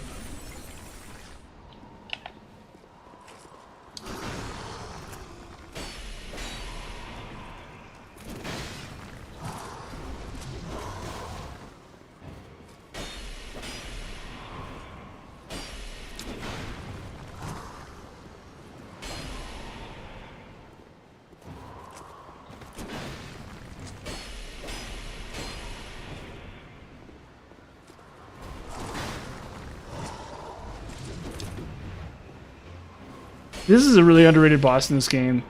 I think this guy's actually really cool. I like how he floats. Why does he float? We don't know. They don't explain it. They never explain it.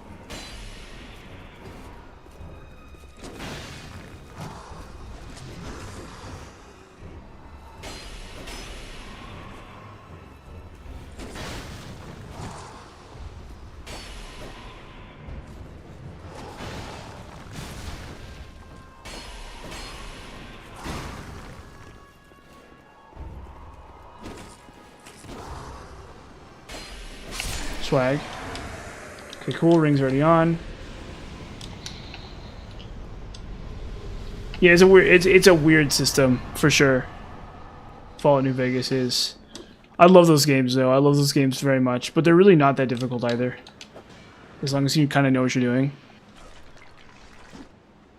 Really great games though. Really truly great games though. I like the idea of just like I do like the fact that I just sat there and complained about Fallout. Fallout 3 for like 20 minutes. How many human effigies do I have? 7. Okay. What's another problem with Fallout 3?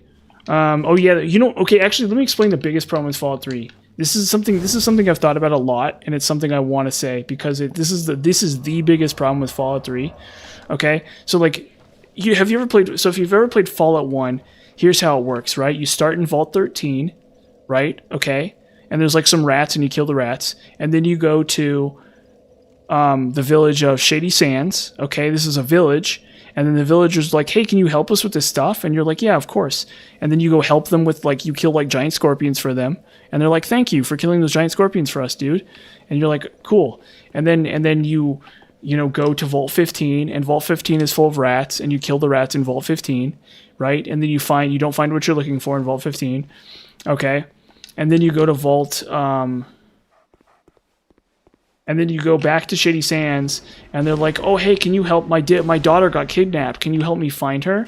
And you're like, cool, I'll do that. And then you can go help save his daughter, save the chief's daughter, right? And then when you come back, the chief is like, okay, go to like Gadget Town. I can't remember what it's called. Go to Junk Town. It's a town called Junk Town, down the road. And you're like, oh, or to the south, and you're like, cool, thanks for letting me go to Junktown. And then you go to Junktown, and you talk to the mayor of Junktown, and he's like, hey, can you help me with this other problem? Can you help me with this problem I have going on? And you're like, absolutely, and you help him deal with some kind of problem. And then he's like, hey, thanks, but we don't know what you're looking for. So what you're going to do is you're going to go to a town called the Hub, which is to like the east, which is to like the southeast. And you're like, cool, okay, so you go to the Hub, and the Hub is a town full of people, right? And you fight some like gangsters there, and you do some random stuff like that. And then like the people in the Hub are like, hey, head to the Necropolis, which is full of like zombies and ghouls. And so you go there and you fight a bunch of like zombies and ghouls. And then from there, you go to the junkyard, and then the junkyard is full of like villagers, but then there's also Deathclaws there too, right? So the pattern of this whole story is that for every place where there's like giant evil monsters, there's a place where there's people who live near the giant evil monsters. Does that make sense? So the idea being is that every single the world's design is centered around humanity. Does that make sense? The world's design is centered around other people. Okay? And in some cases, other people are, you know, war never changes, right? Other people are part of the problem. Or conflict between people is the main driving force. It's not about Deathclaws. It's not like Deathclaws are the one true evil or whatever. It's that the story is not a story about the war between humans and Deathclaws. The story is a story between the conflict between people and the reality of trying to survive in the world, right? And so when you talk about Fallout 3, okay, and Fallout 4 as well, that game design doesn't exist anymore, because the world's design is based around the same design as Fallout as Oblivion. So the game design is very similar to Elder Scrolls 4 Oblivion, and is not at all true to the game design of Fallout 1, 2, and New Vegas. Okay, so you have these characters. So in Fallout, so like I said, in Fallout New Vegas, okay, there's just as many human settlements, if not more human settlements, than there are random holes in the ground with monsters at them, right? Okay, by contrast, if you play Fallout 3, human settlements are regarded as being sporadic. There aren't that many it feels like there aren't that many people left. Human beings are being pushed to the margins of survival by giant scary monsters, when that goes against the entire world design of Fallout New Vegas, right? Does that make sense?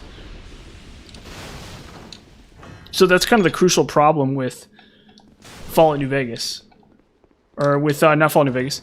That's the crucial problem with Fallout 3, and that's literally what happens. Is like you're playing Fallout 3, and the game's like, oh, these scary monsters are bringing humanity to extinction, and it like doesn't even mesh with the design of the game. Now, if you're playing Oblivion, right? How Oblivion works is that there's like no cities out in the countryside. There's nothing to do, and there's really nothing to do and no one to talk to outside of the cities, because all the design effort went into the cities. So there's small towns here and there in Oblivion, but like realistically they don't matter at all except as quests, except as place to do quests. There's no actual like purpose to go to a lot of small towns in Oblivion. But that's okay, because in Oblivion, all the effort went into the cities, right? So if you want to talk to NPCs, you go to the cities, right? And there's like tons of NPCs to talk to, there's tons of quests, there's tons of stuff to do in the cities, right? And in the cities, they tell you to go into the countryside.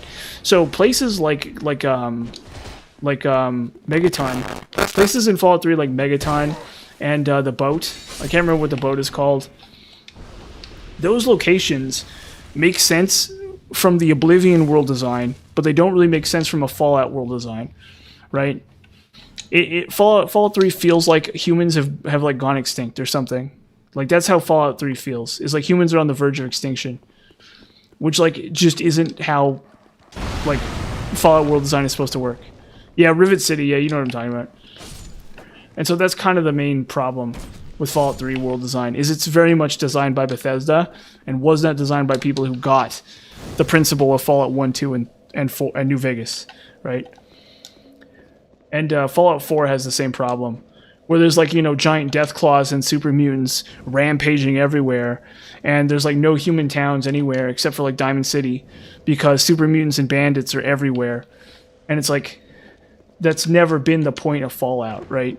Like how the point of Fallout is that humanity persists despite the end of the world, right? And like ultimately all the problems of the new world are the same problems as the problems of the old world, right? As opposed to Fallout 3, where it's like the world was a paradise and then the bombs fell and now humanity is on the verge of extinction. And so it's the humans versus the evil monsters. It's like, I don't really think that that's like appropriate to the overarching like story arc of Fallout 3 in New Vegas, or a Fallout 1, 2 in New Vegas, yeah. So that's kind of the main problem with Fallout 3. That's like literally my biggest problem with Fallout 3. It's like Oblivion. It feels like Oblivion in a lot of ways. Okay, hold up. We're gonna give Dual Ember, yes. Okay, we're gonna infuse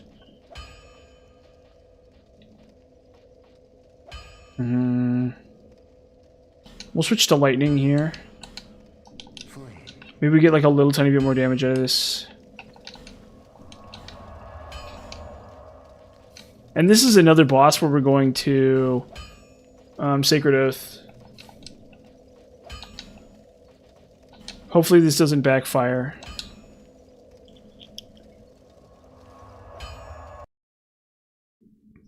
Yeah, they're great games though. They're absolutely amazing video games though. They're truly fantastic, amazing video games. But I definitely don't think Fallout 3 is as good as Skyrim. What's the scaling look like here? 145, 52. Okay, so this is like the same. That's the one thing.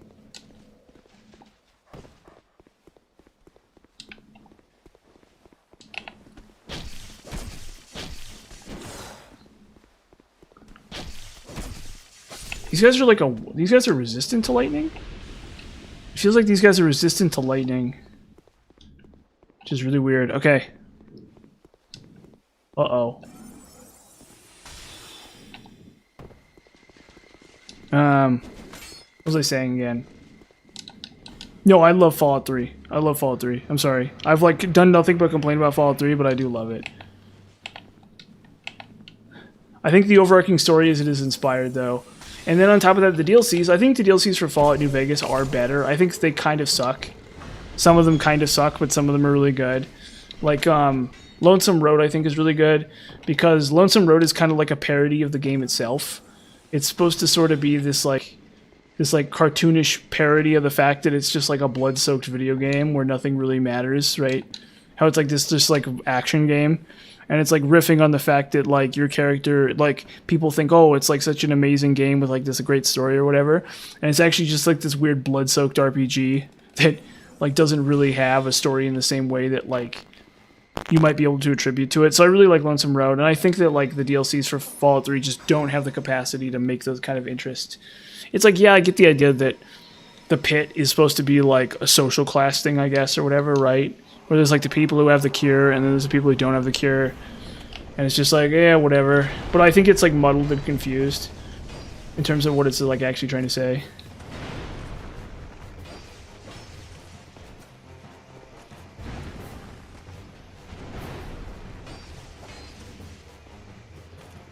Oh, gosh darn it.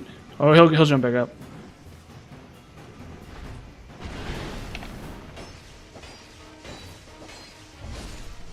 I don't think this is better than Dark.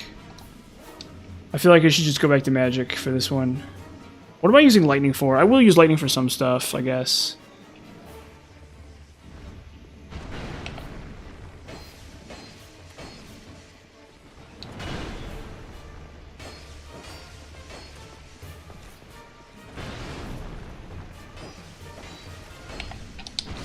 Shoot, okay, well, never mind. That was really dumb. So I think what I'll do is I'll go lightning, or I'll go magic. Wait. Yeah, I'll go back to magic for this. We'll see if magic does better. I have the points to do it. Yeah, bonk indeed. Bonk indeed. Absolutely bonk.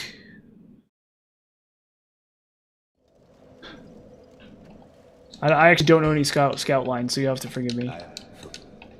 Okay, infuse. Let's go back to magic. Oh no, I don't have any points. I need souls for this.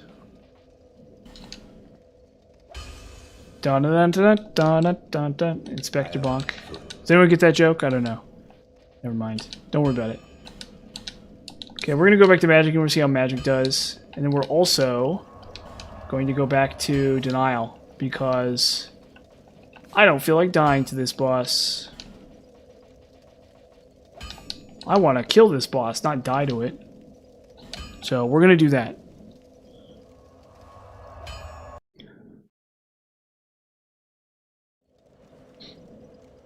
Yeah, go Gadget Mallet. Exactly, he bonked me good. He bonked me really good. I got lebonkeded. Lebonked. Yes, they have big old mallets they hit me with. It's like a Tom and Jerry cartoon. where they're like hitting me with the big mallet and I scream or whatever. I'm like, aye. Go gadget mallet indeed. Absolutely. Yeah, so I made a really nice curry today. I had some curry powder from the Indian grocery store down the street. I just tossed that in. First off, I fried up some turnips. So I bought some turnips from the store, and I fried those up in some oil. Yeah, well, I think it's a cartoon, so I think Jerry doesn't really need it, or Tom doesn't really need a doctor because it's a cartoon. But if he was real, he would definitely need a doctor of some kind.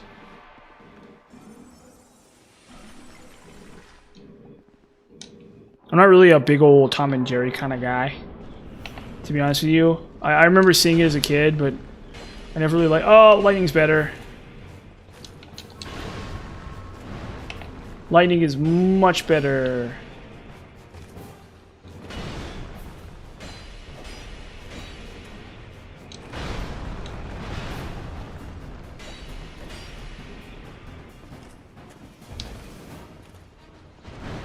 The reason you go magic is for Alana.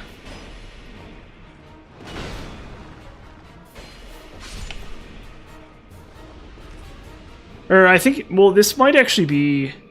We'll go back and we'll try it again. The thing is, we have to do magic for Alana, so it doesn't matter what I say. None of these bosses really matter except Alana. It's kind of the problem. Like, I don't really care if I kill this boss fast or whatever. Okay, we're gonna drop down. Bye-bye. Oh, wrong one. Oh, come on. That's such a meme.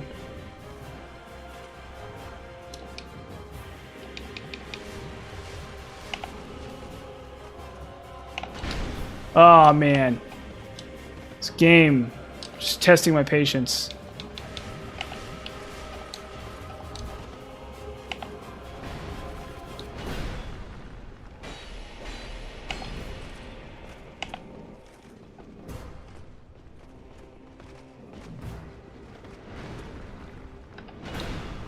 Can't believe this boss is like one of the hardest bosses in the game in New Game Plus. It's like really stupid. Most bosses are like jokes, by comparisons.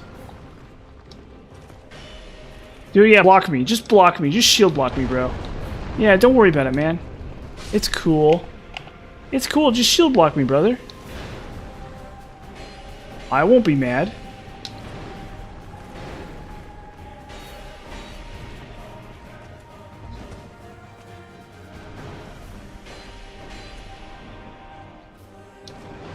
They do look cool, though. Gotta give them that. Look at how cool they look.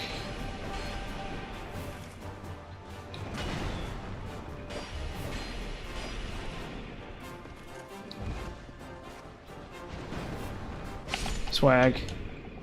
Yeah. I need even a Leah ring. Yep. Such bonk, much pain. It's true. Just agony. Just pure agony. I lawyer up.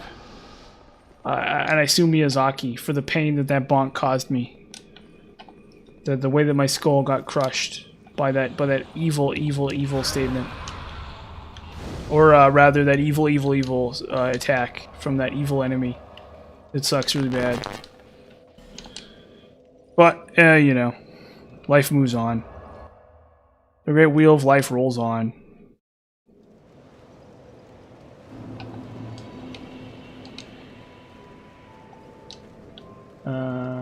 Where is she? There she is. Yeah. Pawnark, male, Pawnark of Fate or whatever, male of something, I don't know. You're some guy. You do some. Come on. Yes, Miyazaki would hit me over the head. He'd hit me with a cane or something. He'd hit me. He'd bash my skull with a rock or something for daring to suggest that his video game caused me harm. He would break me open like a crab and eat my meat. Eat my innards meat. He'd like rip off my arms and crack my exoskeleton open and suck out the delicious meat of my arms or whatever. For daring to suggest that he caused me any harm at all with his wanton video game design.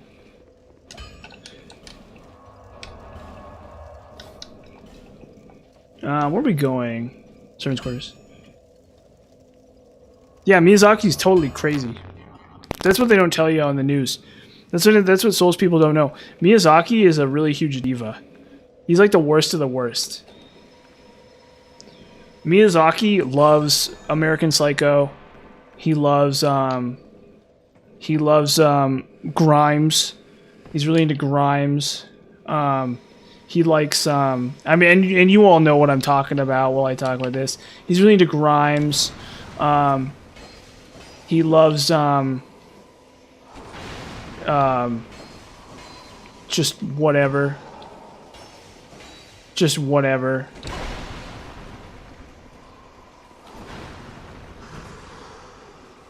He's really into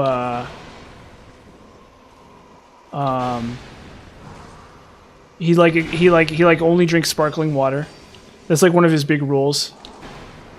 They don't tell you this stuff about Miyazaki when you start playing Dark Souls. But he is completely insane. He wears shoes on his head. He wears shoes on his head and hats on his feet.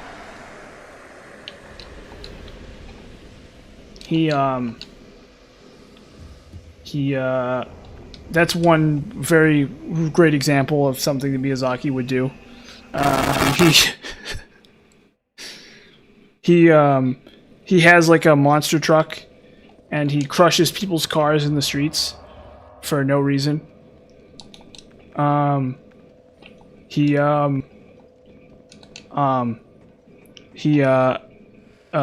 buys low quality meat and reprocesses it and pretends it's high quality meat. That's one thing he's really famous for doing. He ties women to railroad tracks and has a curly mustache. That's another thing he does. He is the devil. No, that's probably too harsh. I probably shouldn't say that. That's just not true. He eats bugs. That's another thing. Just off the sidewalk and stuff. He breeds dangerous rats. Yeah, exactly. Can you believe that curly mustache crap? Absolutely ridiculous. He ties women to railroad tracks. He burns garbage. He burns his garbage. He goes, you know, have you ever been to a movie theater, right? Like, obviously, you know, you guys, maybe that's like a bit of an indie thing, going to the movie theater, but have you guys ever been to a movie theater? Have you ever seen a man in the front row burning garbage bags? Like, just like with a bunch of garbage bags, setting them on fire in the front row, and just like creating a giant plume of toxic smoke in the front row of the movie theater? That is Miyazaki. So you never wanted to be in the same movie theater as him for any reason at all. And because he's Miyazaki, he pulls the strings, and so there's nothing you can do about it. You can't, even if you complain, they say, sorry, that's Miyazaki, there's nothing we can do. And he sets fire to just like explosive garbage, you know, like old Cheetos wrappers, bags of money. Oh god. Bags of money, lots of bags of money.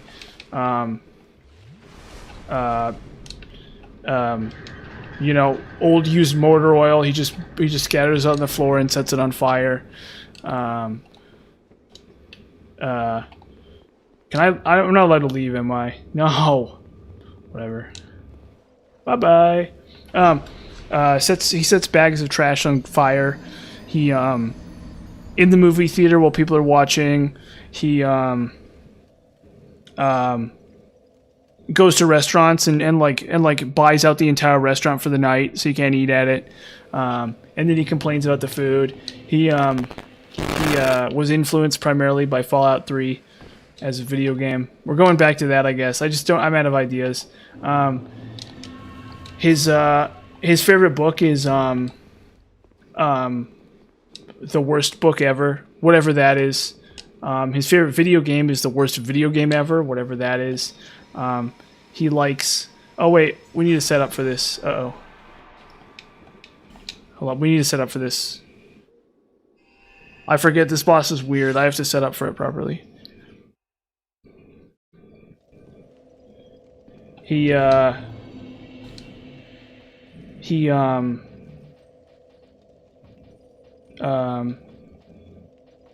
Staff of Judgment. Oh no, I didn't infuse it. Okay.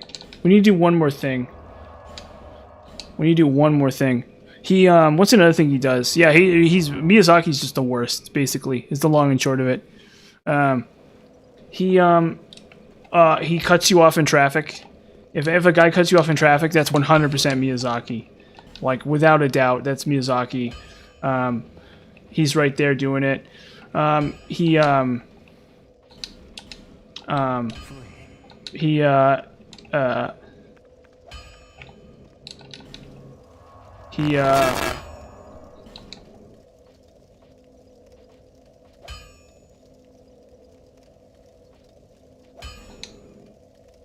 Yeah, he's Shrek too. Yeah, and so if you know anything about the Shrek deep lore, he murders people. That's another thing he does. Miyazaki loves to murder people. Really classic. I should probably stop talking before Miyazaki sues me for any of this. For slander. Probably not going to happen, but you never know. He's a flying purple people eater.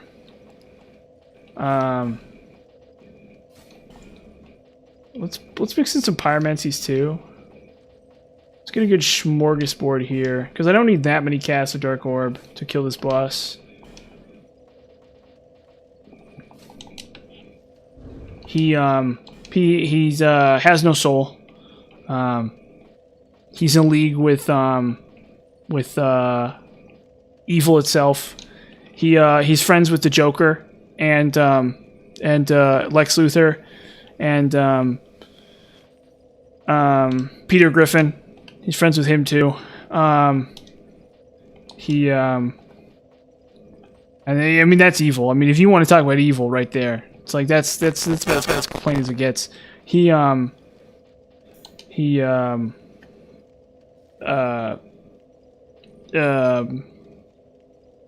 never does anything. I guess, I don't know. I'm kind of running out of runway here. He's just the epitome of evil.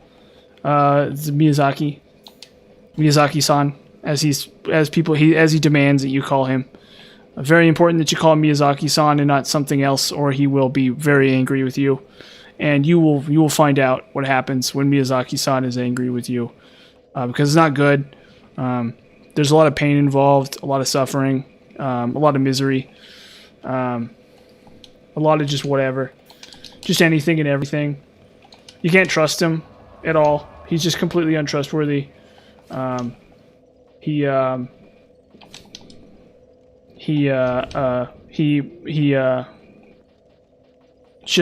only bad. I can only say bad things about Miyazaki. Having known him for years, that is. Me and him are actually very close friends. I've actually known him for decades upon decades. Okay, this stupid lightning... Okay, well, I can't switch from the lightning weapon now, so I guess we're stuck with it. He is in all of your nightmares. He's the thing in every single one of your nightmares.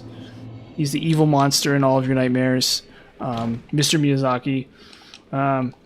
If you see him in a, you're basically in a horror movie every time he appears. You're like sitting there and you're like, there's no one home, and there's a knock on the door, and it's Miyazaki, and he's there with Bruce Willis and Steven Seagal to make your life miserable. He's good friends with Steven Seagal and Bruce Willis. That's another major downside to him. Major downside to him. It's like, who wants to be friends with Bruce Willis and Steven Seagal? He's also really good friends with Russian President Vladimir Putin. That's another thing. That's another guy he's a really big friends with. And as well as like lots of other dictators and stuff. You know, guys like that. He's the guy who designed all the new Pokemon games. They don't tell you that on the box. You know, but he was called in to make Pokemon games, the new Pokemon games, all bad. And so if you've ever played a new Pokemon game and you find it's bad, well, you can blame our friend Miyazaki. That's another thing he did. He made fun illegal. He's behind that movement to try to make fun illegal. Is that why nobody beats them? Probably, yeah, I don't know. I think maybe nobody beats them because they're for 5-year-olds. But that's another story entirely. That's an entirely different story that I don't have an answer for right now.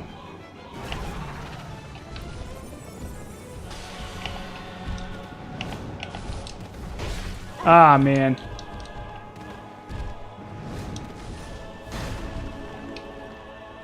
He eats... He's just bad. He's just evil. He's the thing you see in all your nightmares. And also the devil or something. He's the Prince of Darkness. Oh wow, okay, Great Chaos Fireball kicks ass.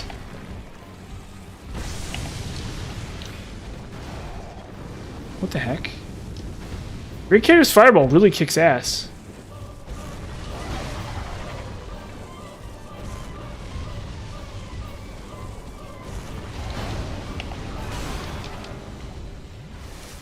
He has no morality at all.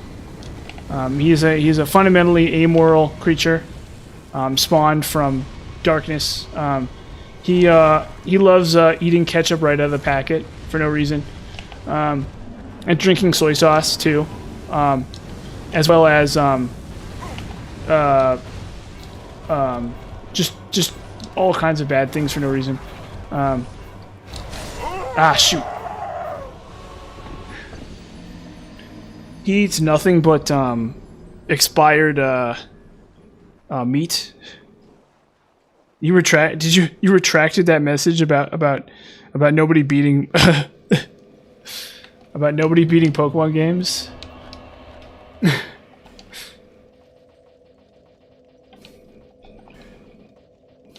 Oh, okay. He is the son of all evil.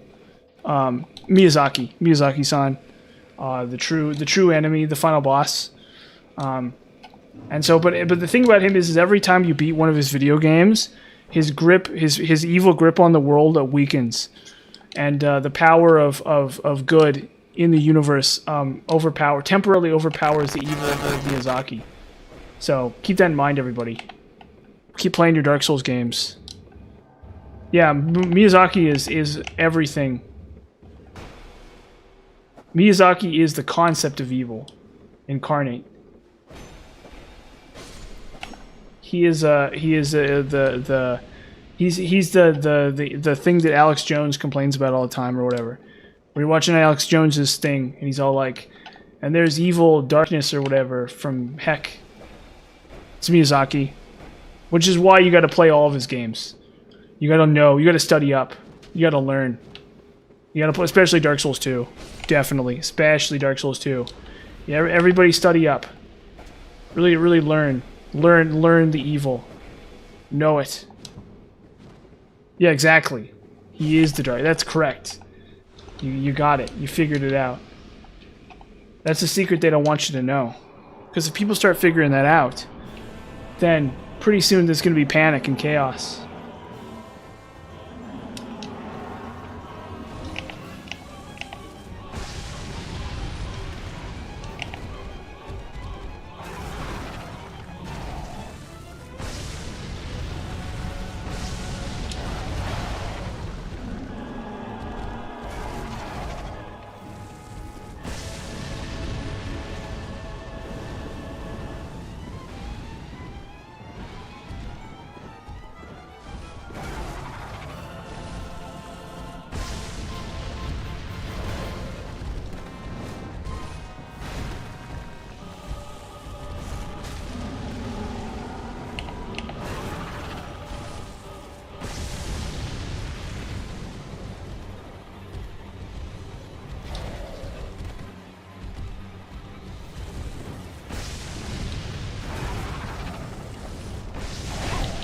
What if Iron Crown were a fudge? It's so stupid.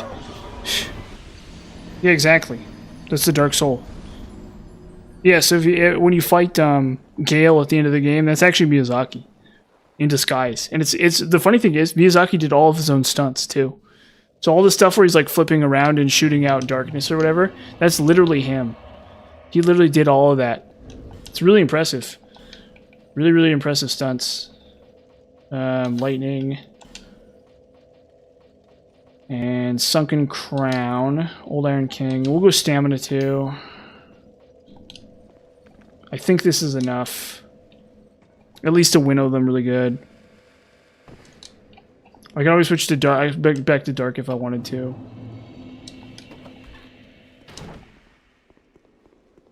If I really wanted to. It's not that big a deal, but... Yeah, exactly.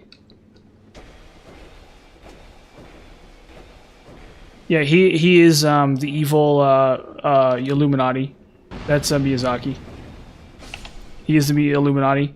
And he gets together with Solomon Grundy and the Joker and stuff, and they're like, how do we make video games worse? How do we make video games that are worse than the last set of video games? You know, because video games have always been bad. I think that's one thing that people don't understand. Video games have always been bad. It doesn't matter what era you're from. Video games have always been terrible. But they're always constantly finding new ways to make worse video games with bad mechanics. And Miyazaki's leading the charge on that. And so he's got all kinds of workshops, all kinds of think tanks and workshops and small studios and stuff where just the worst video games imaginable are forged in the fires of heck. And that's how the video game industry works. Miyazaki was the brainchild of The Binding of Isaac.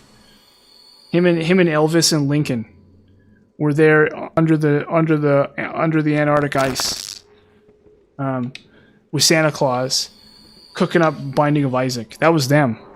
Did you know that? Yeah, so the guy, whatever his name is, Edmund McMillan, that guy's just a figurehead.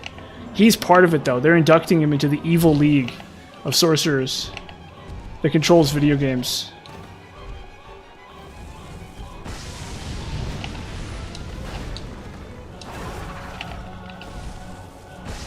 The evil league of sorcerer kings. That controls all video games. And evil.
As the saying goes, if there's evil in this world, it lurks in the heart of Miyazaki.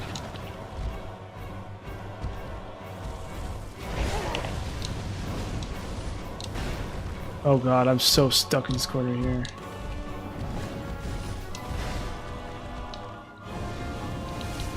Oh, come on. Ah, you fucking... Freaking video game.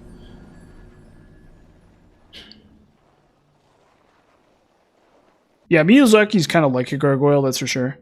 Definitely. I don't think we need these. Maybe we do.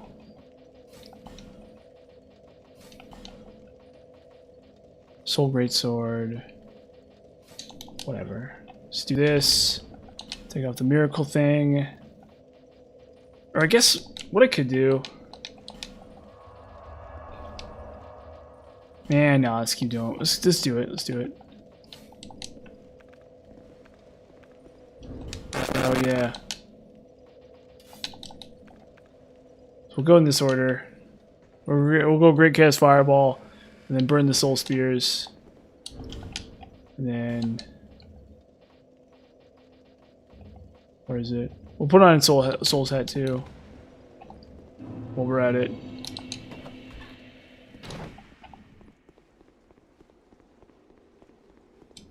Yeah, Miyazaki is the cause of all arson. That's another thing that Miyazaki does, is commit arson for fun. If you see Miyazaki, that's a bad sign. It's always a bad sign.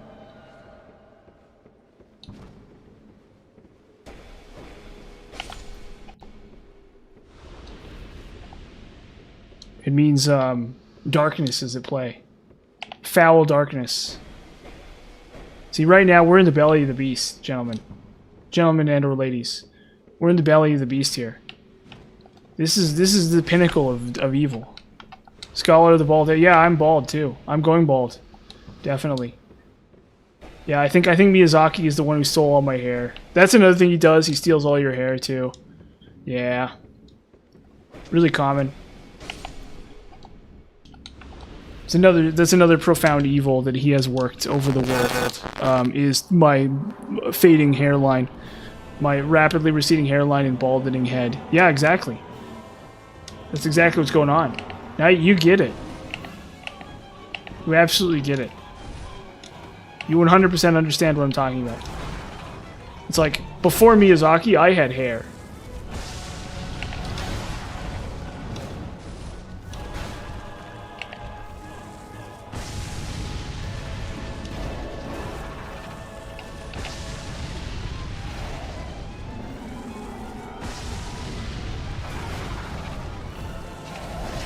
Oh, shoot.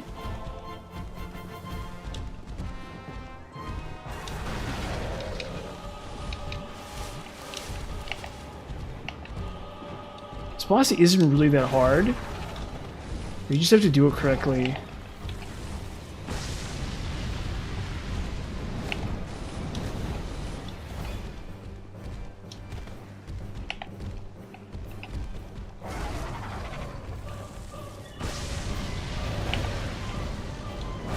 Oh man, that's so lame.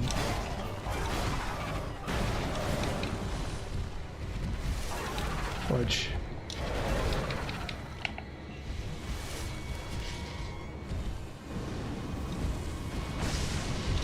Yes, Miyazaki hand animated these evil gargoyles. Yeah, Dark Souls 2 is actually a documentary. It's actually a famous documentary about Miyazaki's evil. In Glorious HD. These are actors. These are actual actors.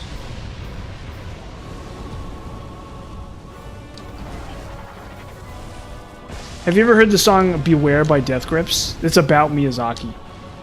Uh-oh.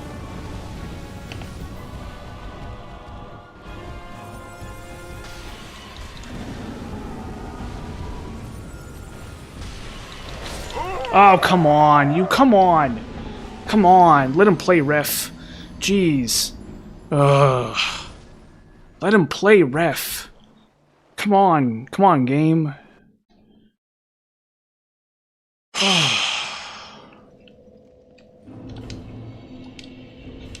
Hold up. Let's just do this. That'll fix me up. What do we got here? Take that off, I guess. Put on this. Yeah. Because I'm going to use a whole bunch of different spells. I don't really need that.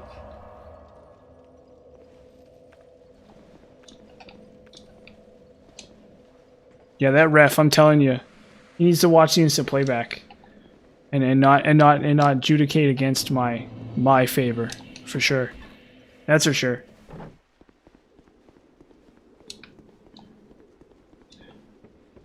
He's not even looking at the game. He's not even watching the match. He's sitting there on his phone. He's just some guy they found on the street. His Gamba stripy shirt. Called him a ref. It's like, can you believe this stuff?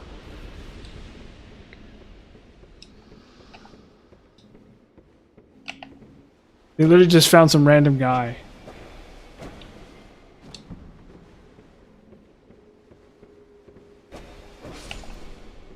Yeah.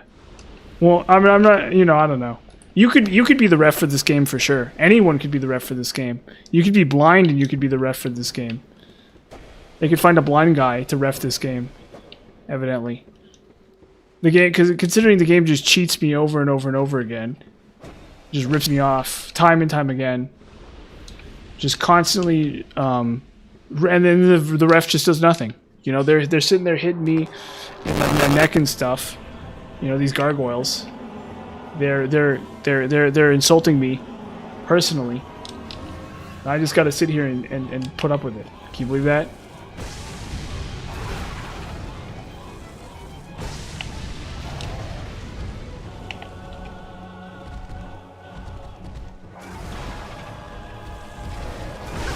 You know what? I should have the stupid Lion Mage set on.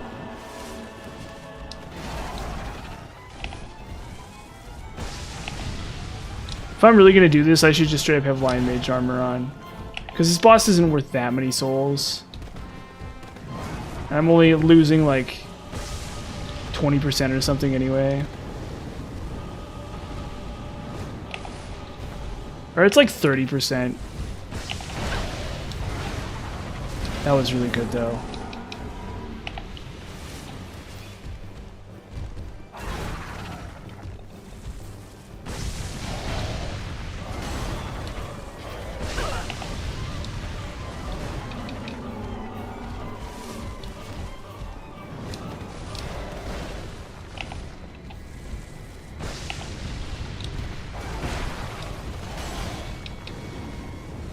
Did you know Miyazaki was actually Charles S. Manson too? That's another thing that he did. He was Charles Manson. Yeah. So you gotta be careful with Miyazaki.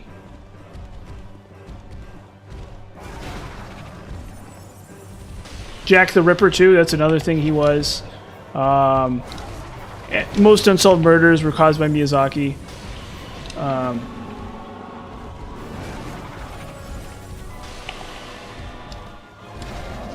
Most unsolved murders. Not all, but most. Okay. When I really stack it up, Dark Orb is not doing so hot. Against at least these guys.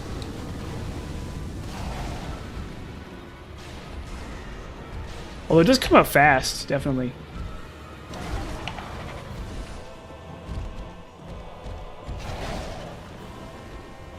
Yeah, it's a really fast come out though. Way faster than my other spells.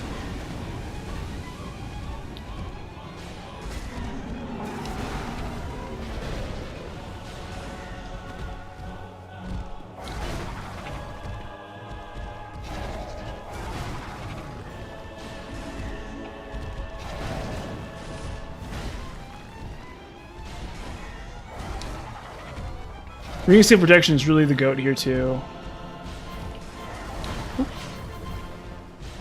Way better than Clutch Ring.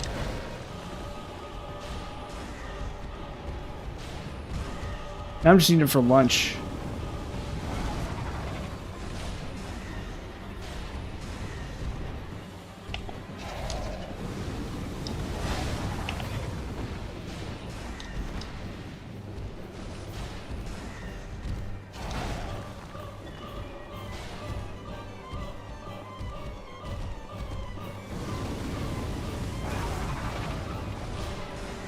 I think maybe I should try Great Soul Arrow here. Because I think it does damage, extra damage against them.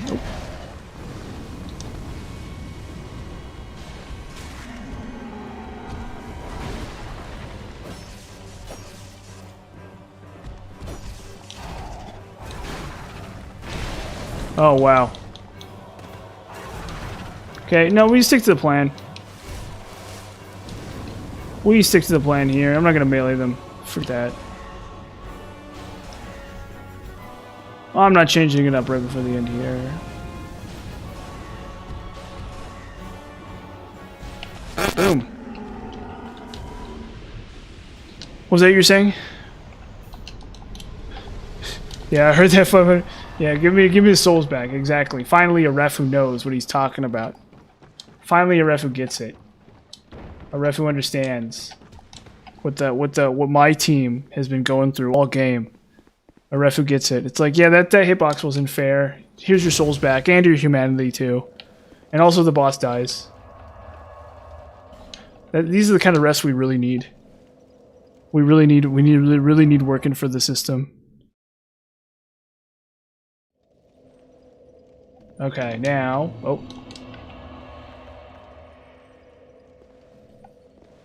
Okay. Ring of Blades. Oh no. Flynn's. Ring of Blades. Yeah, it's fine. Oh, we're gonna do lightning against this boss, I guess. Do I have... I need miracles. Where are they? Boom. Yeah. Well, I probably do deserve to suffer a little bit more after that. After that showing.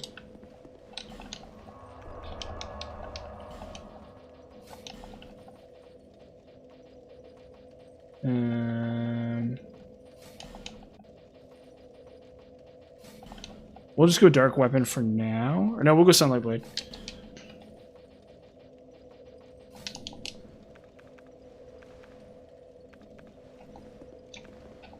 Okay, hopefully I can save these souls too. Don't want to lose them.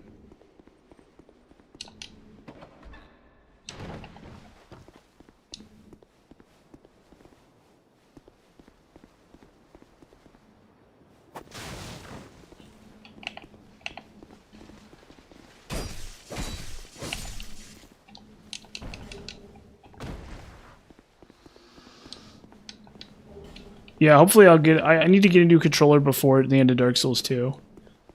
Because this thing is like breaking.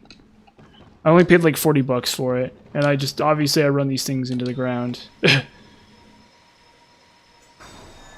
I've used this thing like out of its mind. It's like a $40 aftermarket controller. Xbox style. That's how I like it. So maybe I'll get those new... I'll pay a little bit more this time, pay like 60 bucks this time instead of 40. Hopefully I get a slightly better, higher quality controller. That thing is absolutely filthy. Yo, what's up, man? How you doing?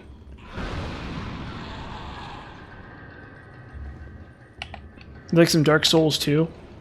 Because I know I do. That's for sure.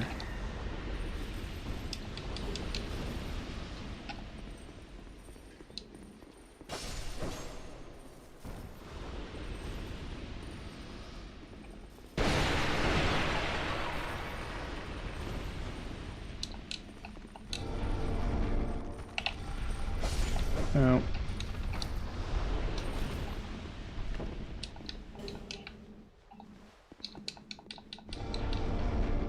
We're gonna kill this guy too. Why is denial? Oh, denial is still on.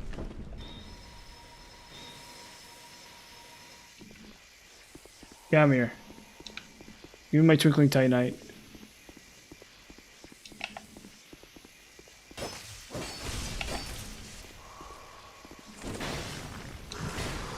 Yeah, I really like New Game Plus. For sure. It's actually a lot of fun. Very time consuming, but that doesn't mean it's bad. It's just really, it's actually really interesting. Definitely feels really rewarding.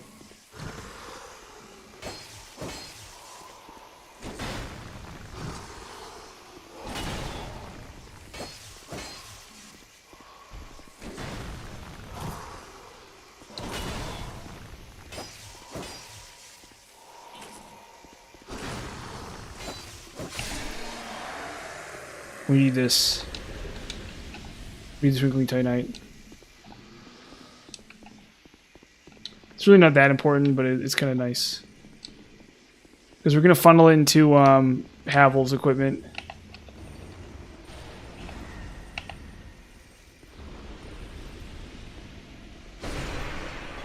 Yeah, lots of extra enemies, for sure. Definitely. You can expect that. Lots and lots of extra enemies, for sure. So you gotta be very vigilant.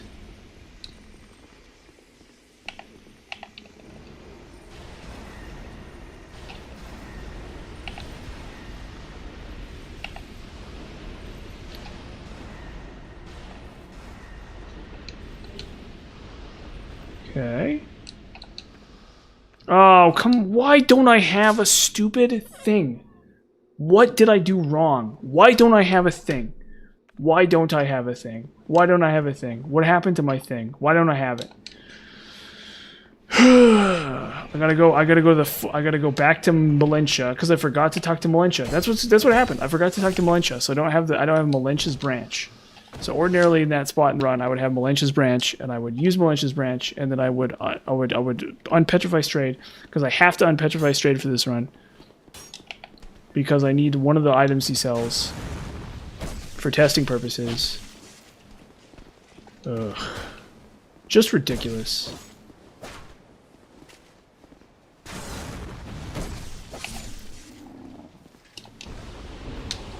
Just absolutely ridiculous. Can you believe it?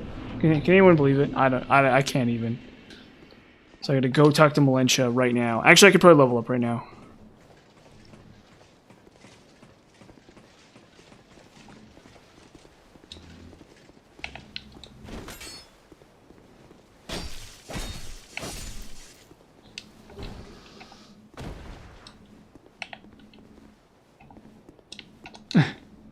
I can't believe it. That's not butter. Oh, I can believe it's not butter. It's a substance called margarine. So in Napoleon, I think that's something from Napoleon. So Napoleon originally wanted a form of butter that he could. It was cheaper than actual animal butter, and so he had chemists synthesize margarine. So it has a very specific margarine-y taste. I actually kind of like the taste of margarine, to be honest with you. I find it to be kind of good. I don't necessarily like it more than real butter, but to me it tastes good. To me, I actually really like the taste of margarine, for whatever reason. Soul of Blood, yeah, that can go. That can go too. Giant Lord Soul can go.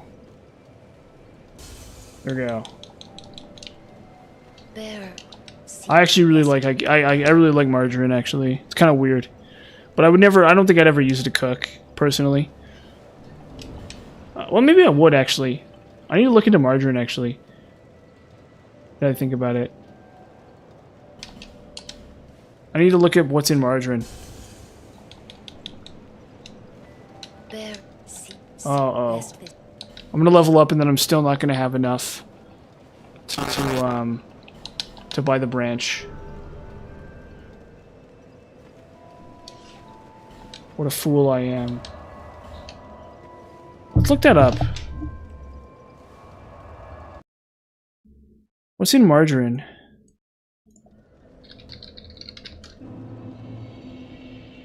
Margarine is a butter substitute usually made from animal fats, but now commonly from vegetable oils and churned with water or milk to form an emulsion used for cooking, baking, and as a spread. I'm gonna go buy some margarine. I'm straight up gonna go buy some margarine. I'm gonna go to the store and I'm gonna buy margarine. Thank you. Thank you for for reminding me about the existence of margarine, because I'm gonna go to the store and I'm gonna buy some. Actually. Yeah, margarine. I'm not gonna use that much of it. I'm gonna have a little bit in my food. I'm not gonna have like a ton in my food or anything, but... Oh wow, this Pursuer Soul's worth a lot. No, never mind, it's not. Okay. Buy item. Oh, while I'm here, I should buy the Bright Bugs. It doesn't really matter, but whatever.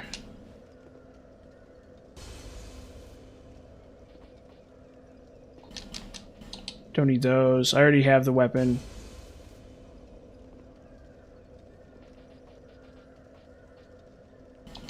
And then that one too.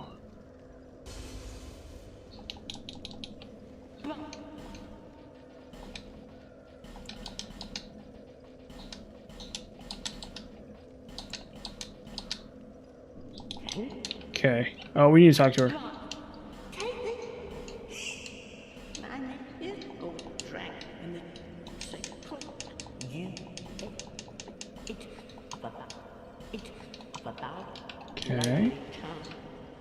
Okay, that covers that. Sinner's Rise. We do have to unlock Straight Cell. So it's something we gotta do.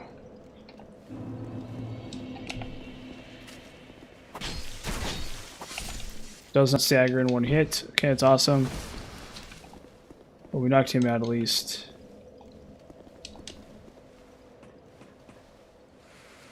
Yeah, I'll go buy some margarine. I'll put it on my bread.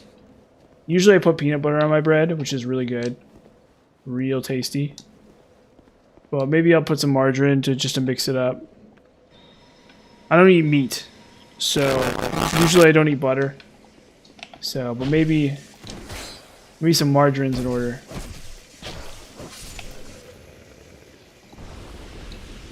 Maybe that'll be something I can mix in a little bit.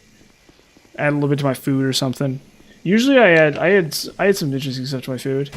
One thing I do a lot of is miso powder, miso paste. Yeah, I don't eat meat at all. The trick is you have to take a vitamin. You have to take a multivitamin with it. If you don't take a multivitamin with it, it doesn't work. You must take a multivitamin. Every single day. Every single day I take a multivitamin. And if I didn't, I would be very sick. But there's a possibility that most people are... most people are slightly under-nutrimented. I'm not sure. I'm not a doctor, so I don't know. But I can tell you right now that I've had issues with deficiencies in the past. Of course, I don't eat milk or cheese either. So if you're a vegetarian, that might be different. I'm not going to speak on that at all. But as someone who doesn't eat meat, any animal products at all, I must have a multivitamin every single day, or I would be sick. But once you have that, it's not so bad. At least as far as I can tell. It's been good for the last 5 years. Once I had my Volt multivitamins, yeah.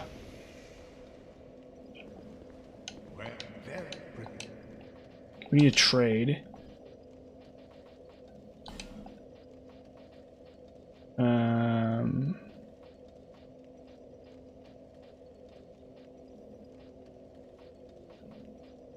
Does he not do Roaring Halberd? Yeah, he does. Okay, never mind. I'll come back. Come back for that. I think the pure AR isn't as good as it seems on paper. But we'll see. We'll find out. Because I think it has issues with bonuses from buffing. So a lot of these weapons, a lot of these weapons a lot of these wonky weapons that come with Elemental, they have their own problems where they don't take buffs very well and stuff. At least as far as I understand it.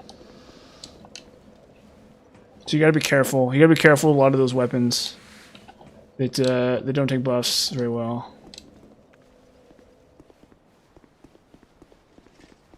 I think it's probably not as big an issue. I don't know. Problem is the damage formula for this game is just kind of already goofed up anyway, so... Uh-oh. I forgot to attune whatever it's called.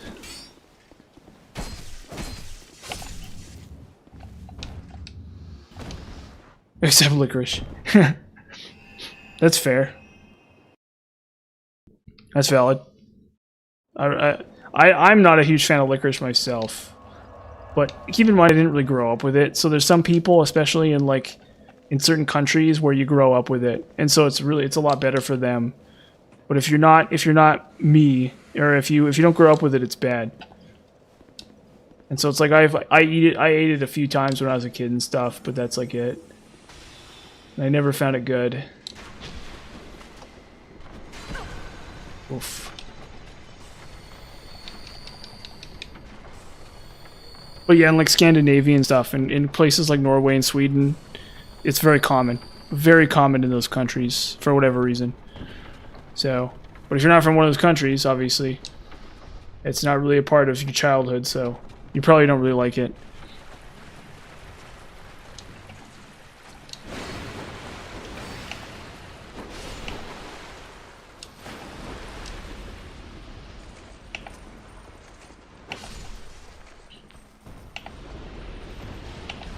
Okay.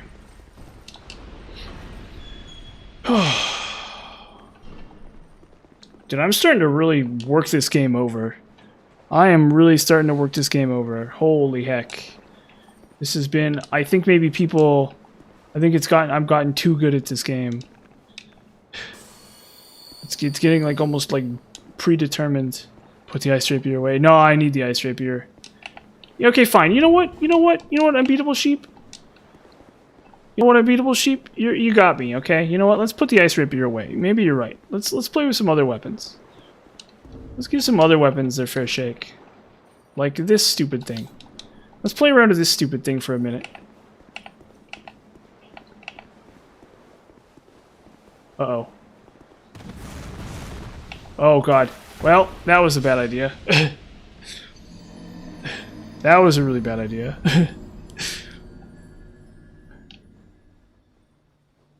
Yeah, that was a very terrible idea.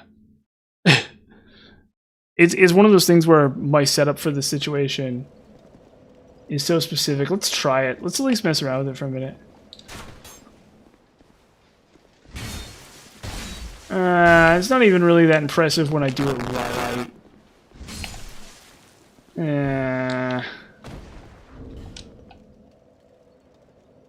Yeah, immediately dies, yeah.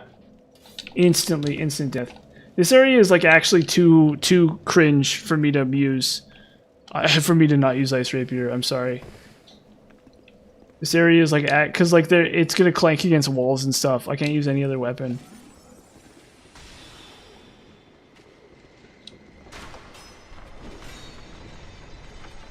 I'm really sorry. I thought about it. I thought about not using Ice Rapier, but why can't I quit you? Me and the Ice Rapier are kissing while the horses watch or whatever. Me and the Ice Rapier are kissing in the mountains while the horses watch.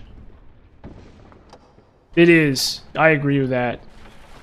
Yeah, me and the Ice Rapier are kissing in the mountains. We're cowboys. We're cowboys together, and we raise sheep or whatever, and we're kissing in the mountains together. Me and Ice Rapier. Forget about Dark Orb for a minute. I have a thing with Dark Orb too. But we're going to forget about that for a minute, and instead we're going to focus on my relationship with Ice Rapier and how me and him are cowboys. And we go into the mountains, and we share a tent, and we raise cows or whatever. And I'm like, why can't I quit you, Ice Rapier? Oh God.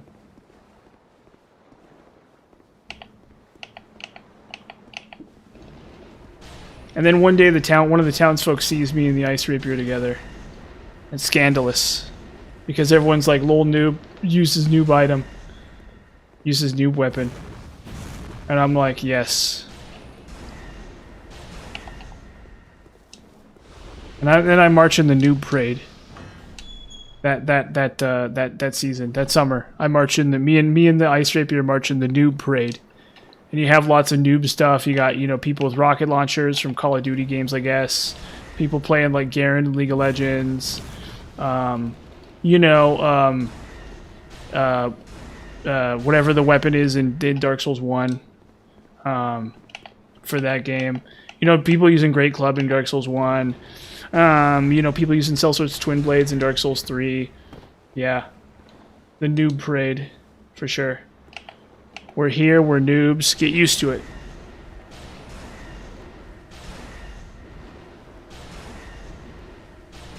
Mikiri counter in Sekiro. Mikiri counter, yeah. Where you step on the sword. Yeah, lots of that. Lots of the new parade. When I was a young boy, my father took me into the city to see a marching band. He said, son, will you cheese them, the video games, and beat them with the meta weapons, and do all the easy stuff. And then, to join the noob parade. When I was a young boy. Yeah.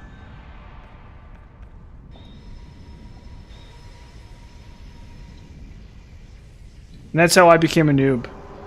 So I found out I was a big old noob. Big old noob. Oh, lightning's not that good against her. Oh, okay, that's fine. That's okay. I have the wrong ring on.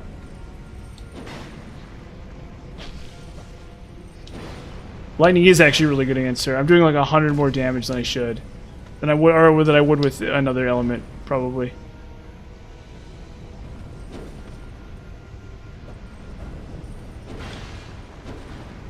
Well, hey, it's okay. It's okay to be a noob, that's for sure. You know? At the end of the day, we're all noobs in the game of life, you know? That's the crazy thing.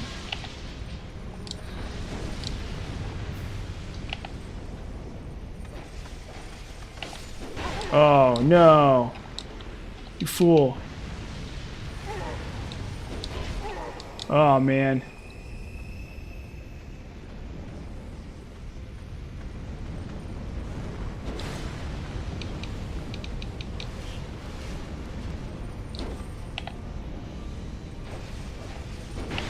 Here we go. Oh, shoot. It didn't even work. I didn't even kill.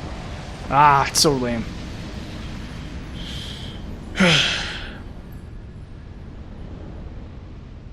Yeah, it's more deaths, definitely. More deaths. More deaths. Just more deaths. You know? Death in taxes in Dark Souls, or whatever. How's the saying go?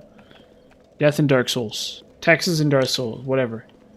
We're on that. We're on that grind. We're on that hustle. You know? We gotta fight for it. We gotta fight for our right to party. You know what, gentlemen? I have a hunch. I have a very, very, very, very, very ugly hunch. Let's say I have a little hunch here. Let's see if my hunch comes true. We're gonna test my little hunch out here. We're gonna give my hunch a little test run here. I have a hunch. I have a little tiny hunch. Just a little hunch here. The dark weapon is going to two-shot these pyromancers.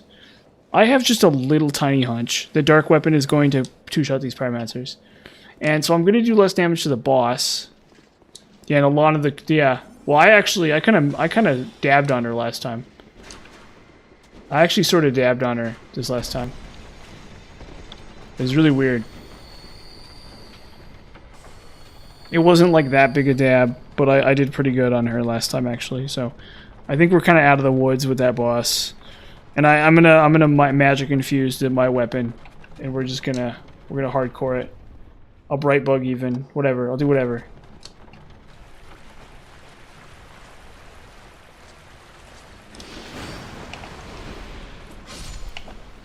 Okay, so that's actually obviously pretty standard. Again, pretty standard. Boom.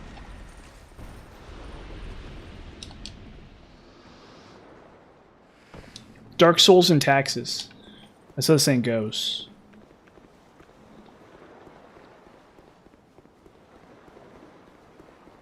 It's like at the end of the day, everyone's got to play Dark Souls.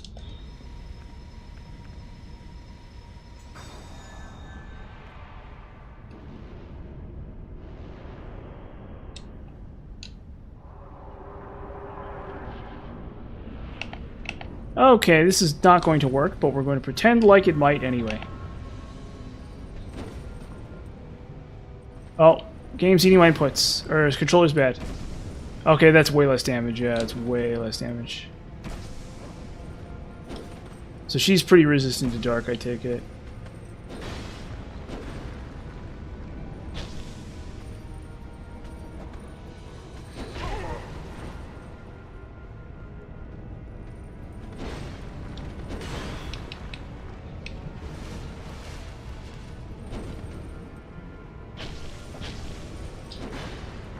That's like considerably less damage.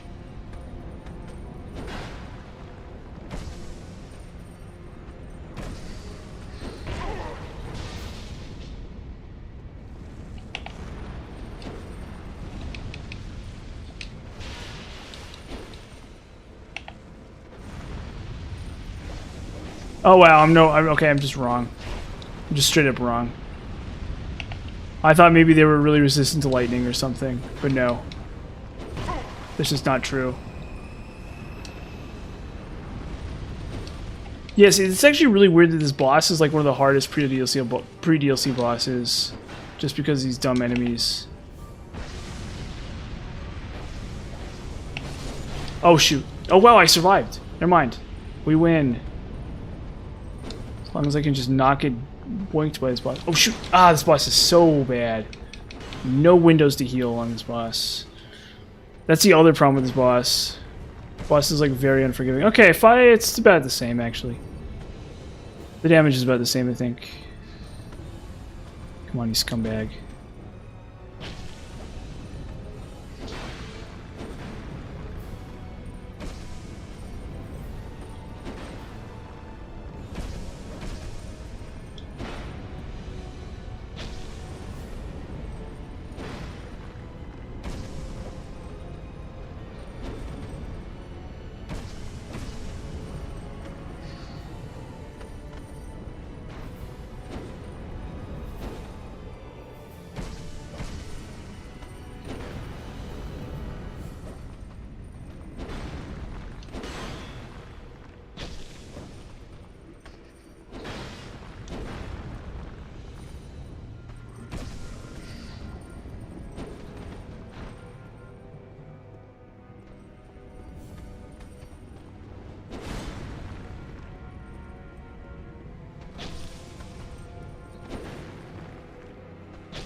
Boom. Boosh. Check it out. I'm wrecking it. Yep. GG indeed. Thank you. Thank you. The G's are... Doesn't count. Ice Rapier save. Yeah. Yep, that's true. Ice Rapier. Yes, my save has been corrupted by the evil of the Ice Rapier. No, G. You're gonna hate. You're a player hater. Do I need to put on my snapback hat that says like I heart haters or something? Do I need to put on my fancy like Nike shoes and my skinny jeans? Is that what I need to do at this moment? Honestly, that's not a bad idea for a run or for something in the future. Have like without mercy. Will you be consumed by the hatred? Let the hate consume you. Let it flow through you. Is Mr. Schwarzenegger gonna be like crying? Look, I'm sorry. Okay, look. Okay, I won't use the Ice Rapier. Okay, you gotta get for the entire next area. I will not use the Ice Rapier. Okay? Watch. I'm not going to use the Ice Rapier at all for the next area. Okay, everybody? Okay? Yeah, exactly. I'm not going to use the Ice Rapier at all for the next level, for the next area. Okay? Don't worry. I'm going to use something different than the Ice Rapier. Okay? I'm going to put on the... I'm going to use the Espada Ropera. Okay? Is it really banned from tournaments? Is that true? What about regular Rapier, though?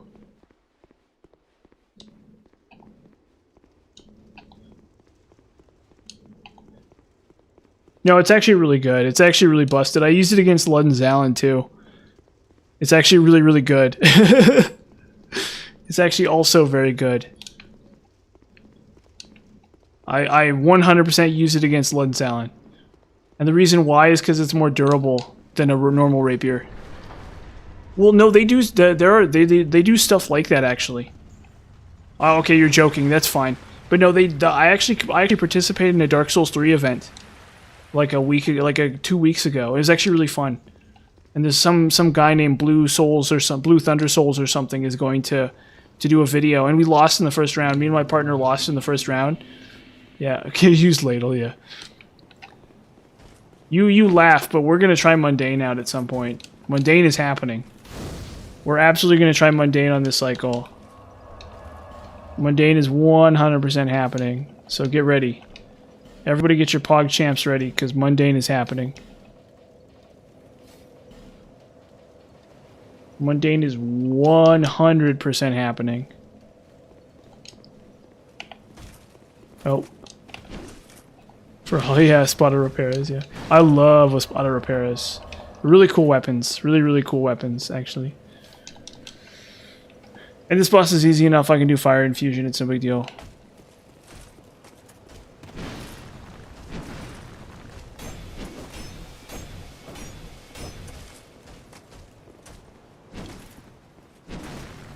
Yeah, they're actually, it's like a better rapier, basically.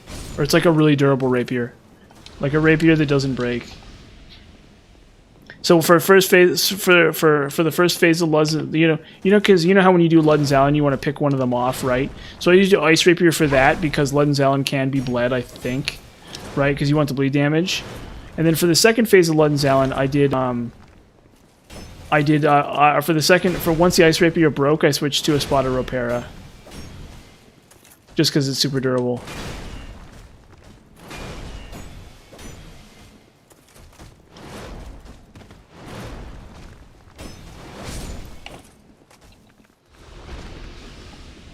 Yeah, and so right now I'm conserving Dark's Sunset Staff durability as best I can.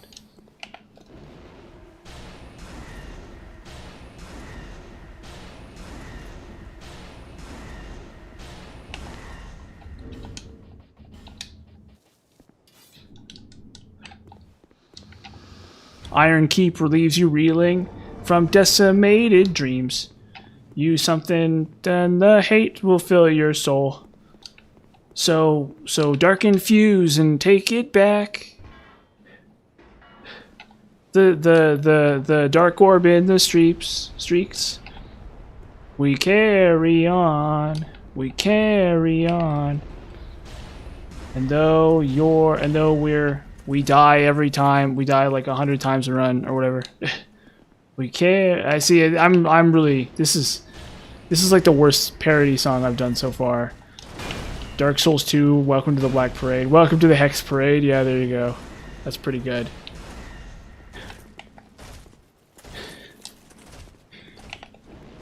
It's at least a decent idea. I think maybe in execution I didn't really handle it right, but I think it's at least a decent idea. Oh, the stupid sword is like it's just so long. It's like that's disappointing. That's shame-inducing. We'll get there. Yeah, basically, it's exactly what's going on. It's like the Ice Rapier. Basically.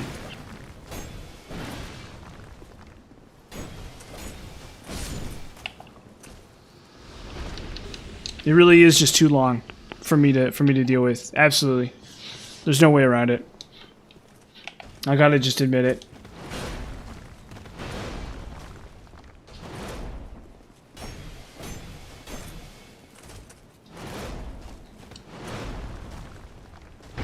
Oh man. Oh, you scumbag. You noob trap first time playthrough. Threat. I'll sort you out. These dark orbs. Oh my god, he's gonna kill me. No! Oh my goodness. Yeah, let's just die to Hyde's Tower of Flame. Let's die to Hyde's Tower of Flame a bunch of times. Let's die in the Hyde's Tower of Flame. Let's kill Ludden's Allen like 3rd attempt. Ivory King like 2nd attempt. Die to the Hyde's Tower of Flame like 15 times. Yeah, that makes sense. Yeah, don't worry about it. Don't worry about it. Yeah, Hyde's Tower of Flame, yeah. Hyde's Tower of New Game Plus Carnage. Hyde's Tower of I'm losing my hair because of this stupid area. My poor scalp is just empty. Each of my remaining 3 hairs is lonely because of Hyde's Tower of Flame. I look like Edda and Eddie. Or I look like, yeah, I look like Edda and Eddie.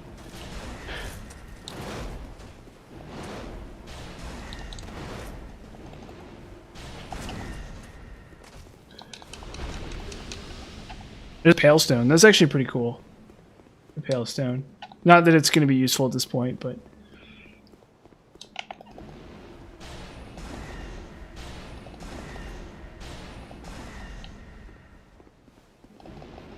Espada Ropera. This is, yeah, I think that's a Spanish word for dressed sword. So this would be like a sword that you have, you know, like in Romeo and Juliet where they use rapiers, where like Romeo is fighting with Juliet's uncle, and how they're fighting with those like little tiny like rapier swords. So that would be an Espada Ropera, I think.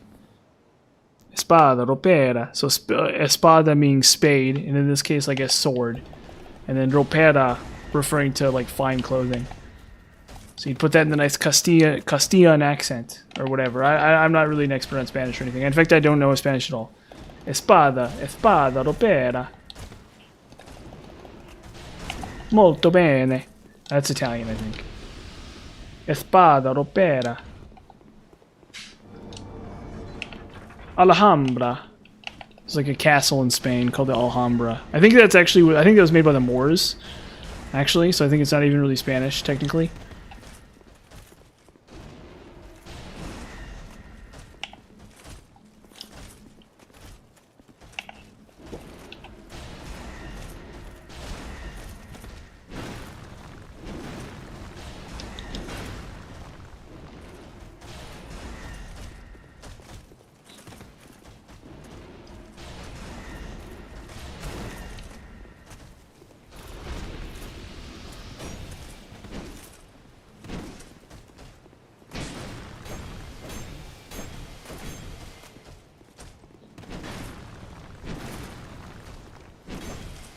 Sweet. Swag.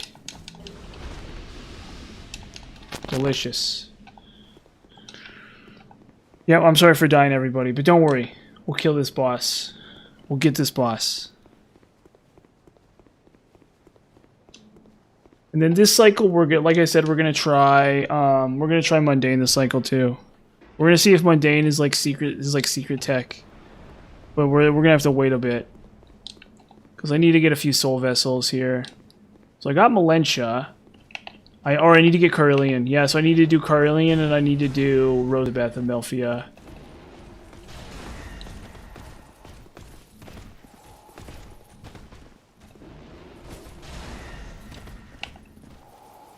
Yeah, that is actually... I haven't been there this run at all, because there's kind of no point to go there. I don't really want Vendrick's Crown. It doesn't really do anything. But yeah, it's really cool that that's in the game at all, actually. Or yeah, and you know the area where you have to be hollow too, nearby? Where there's like the pyromancers and you have to be hollow? You know what area I'm talking about? Watch this. Oh, well this big one's gonna ruin it. Hold up.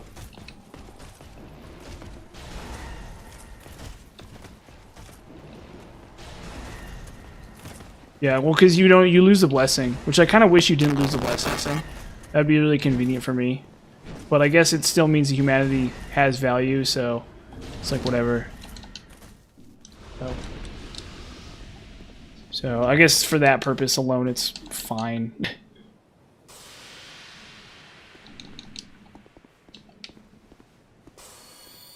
Yeah, we're gonna put on Havel's armor and go mundane. Probably not even. We probably won't even go mundane.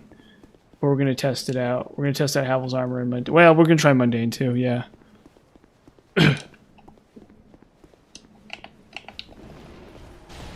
Watch this. Okay, go ahead and attack me. There he goes. Watch. Watch this. So if you want to kill those guys easy, there you go.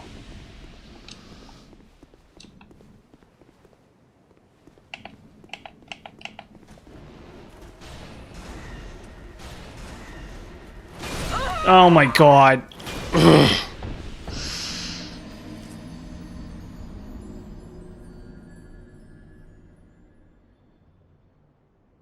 Yes, one-handed is very OP. Yeah, I know, I did. It's like really embarrassing too, because that's the end of him. That's like the end of it too. Well, let's try this Y-hander against this guy. Yeah, his Y-hander is absolutely broken. Completely unmistakably broken. Like, just unbelievably broken. Completely shattered, actually. In case people didn't know, his Y-hander is very broken. You can basically use it on any character. The stat requirements are non-existent. The range on it is insane. It knocks enemies down. It gets crit animations on tons of really annoying enemies. Not tons, but at least a few. You can use it on NPCs. You can use it on... You know, I think maybe a player would sidestep it, so it may not... But even if a player does try to sidestep it, you can just R1 and, like, get a sweeping attack. So there's, like, lots of little things you can do as it, too.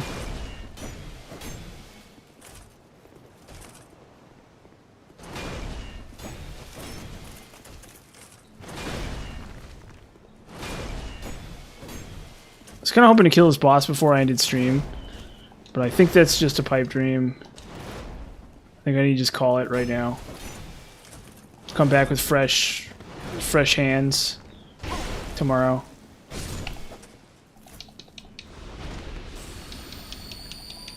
It's kind of embarrassing to die.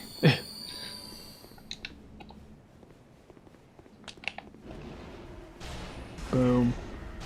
Boom. And like I said, I'm not using the Ice Rapier. You know, people said, they were like, hey, don't use the Ice Rapier. And I said, you know what?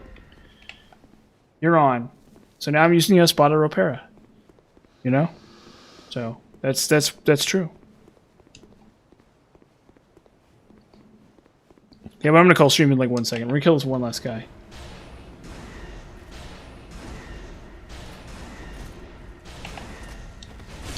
Oh, okay.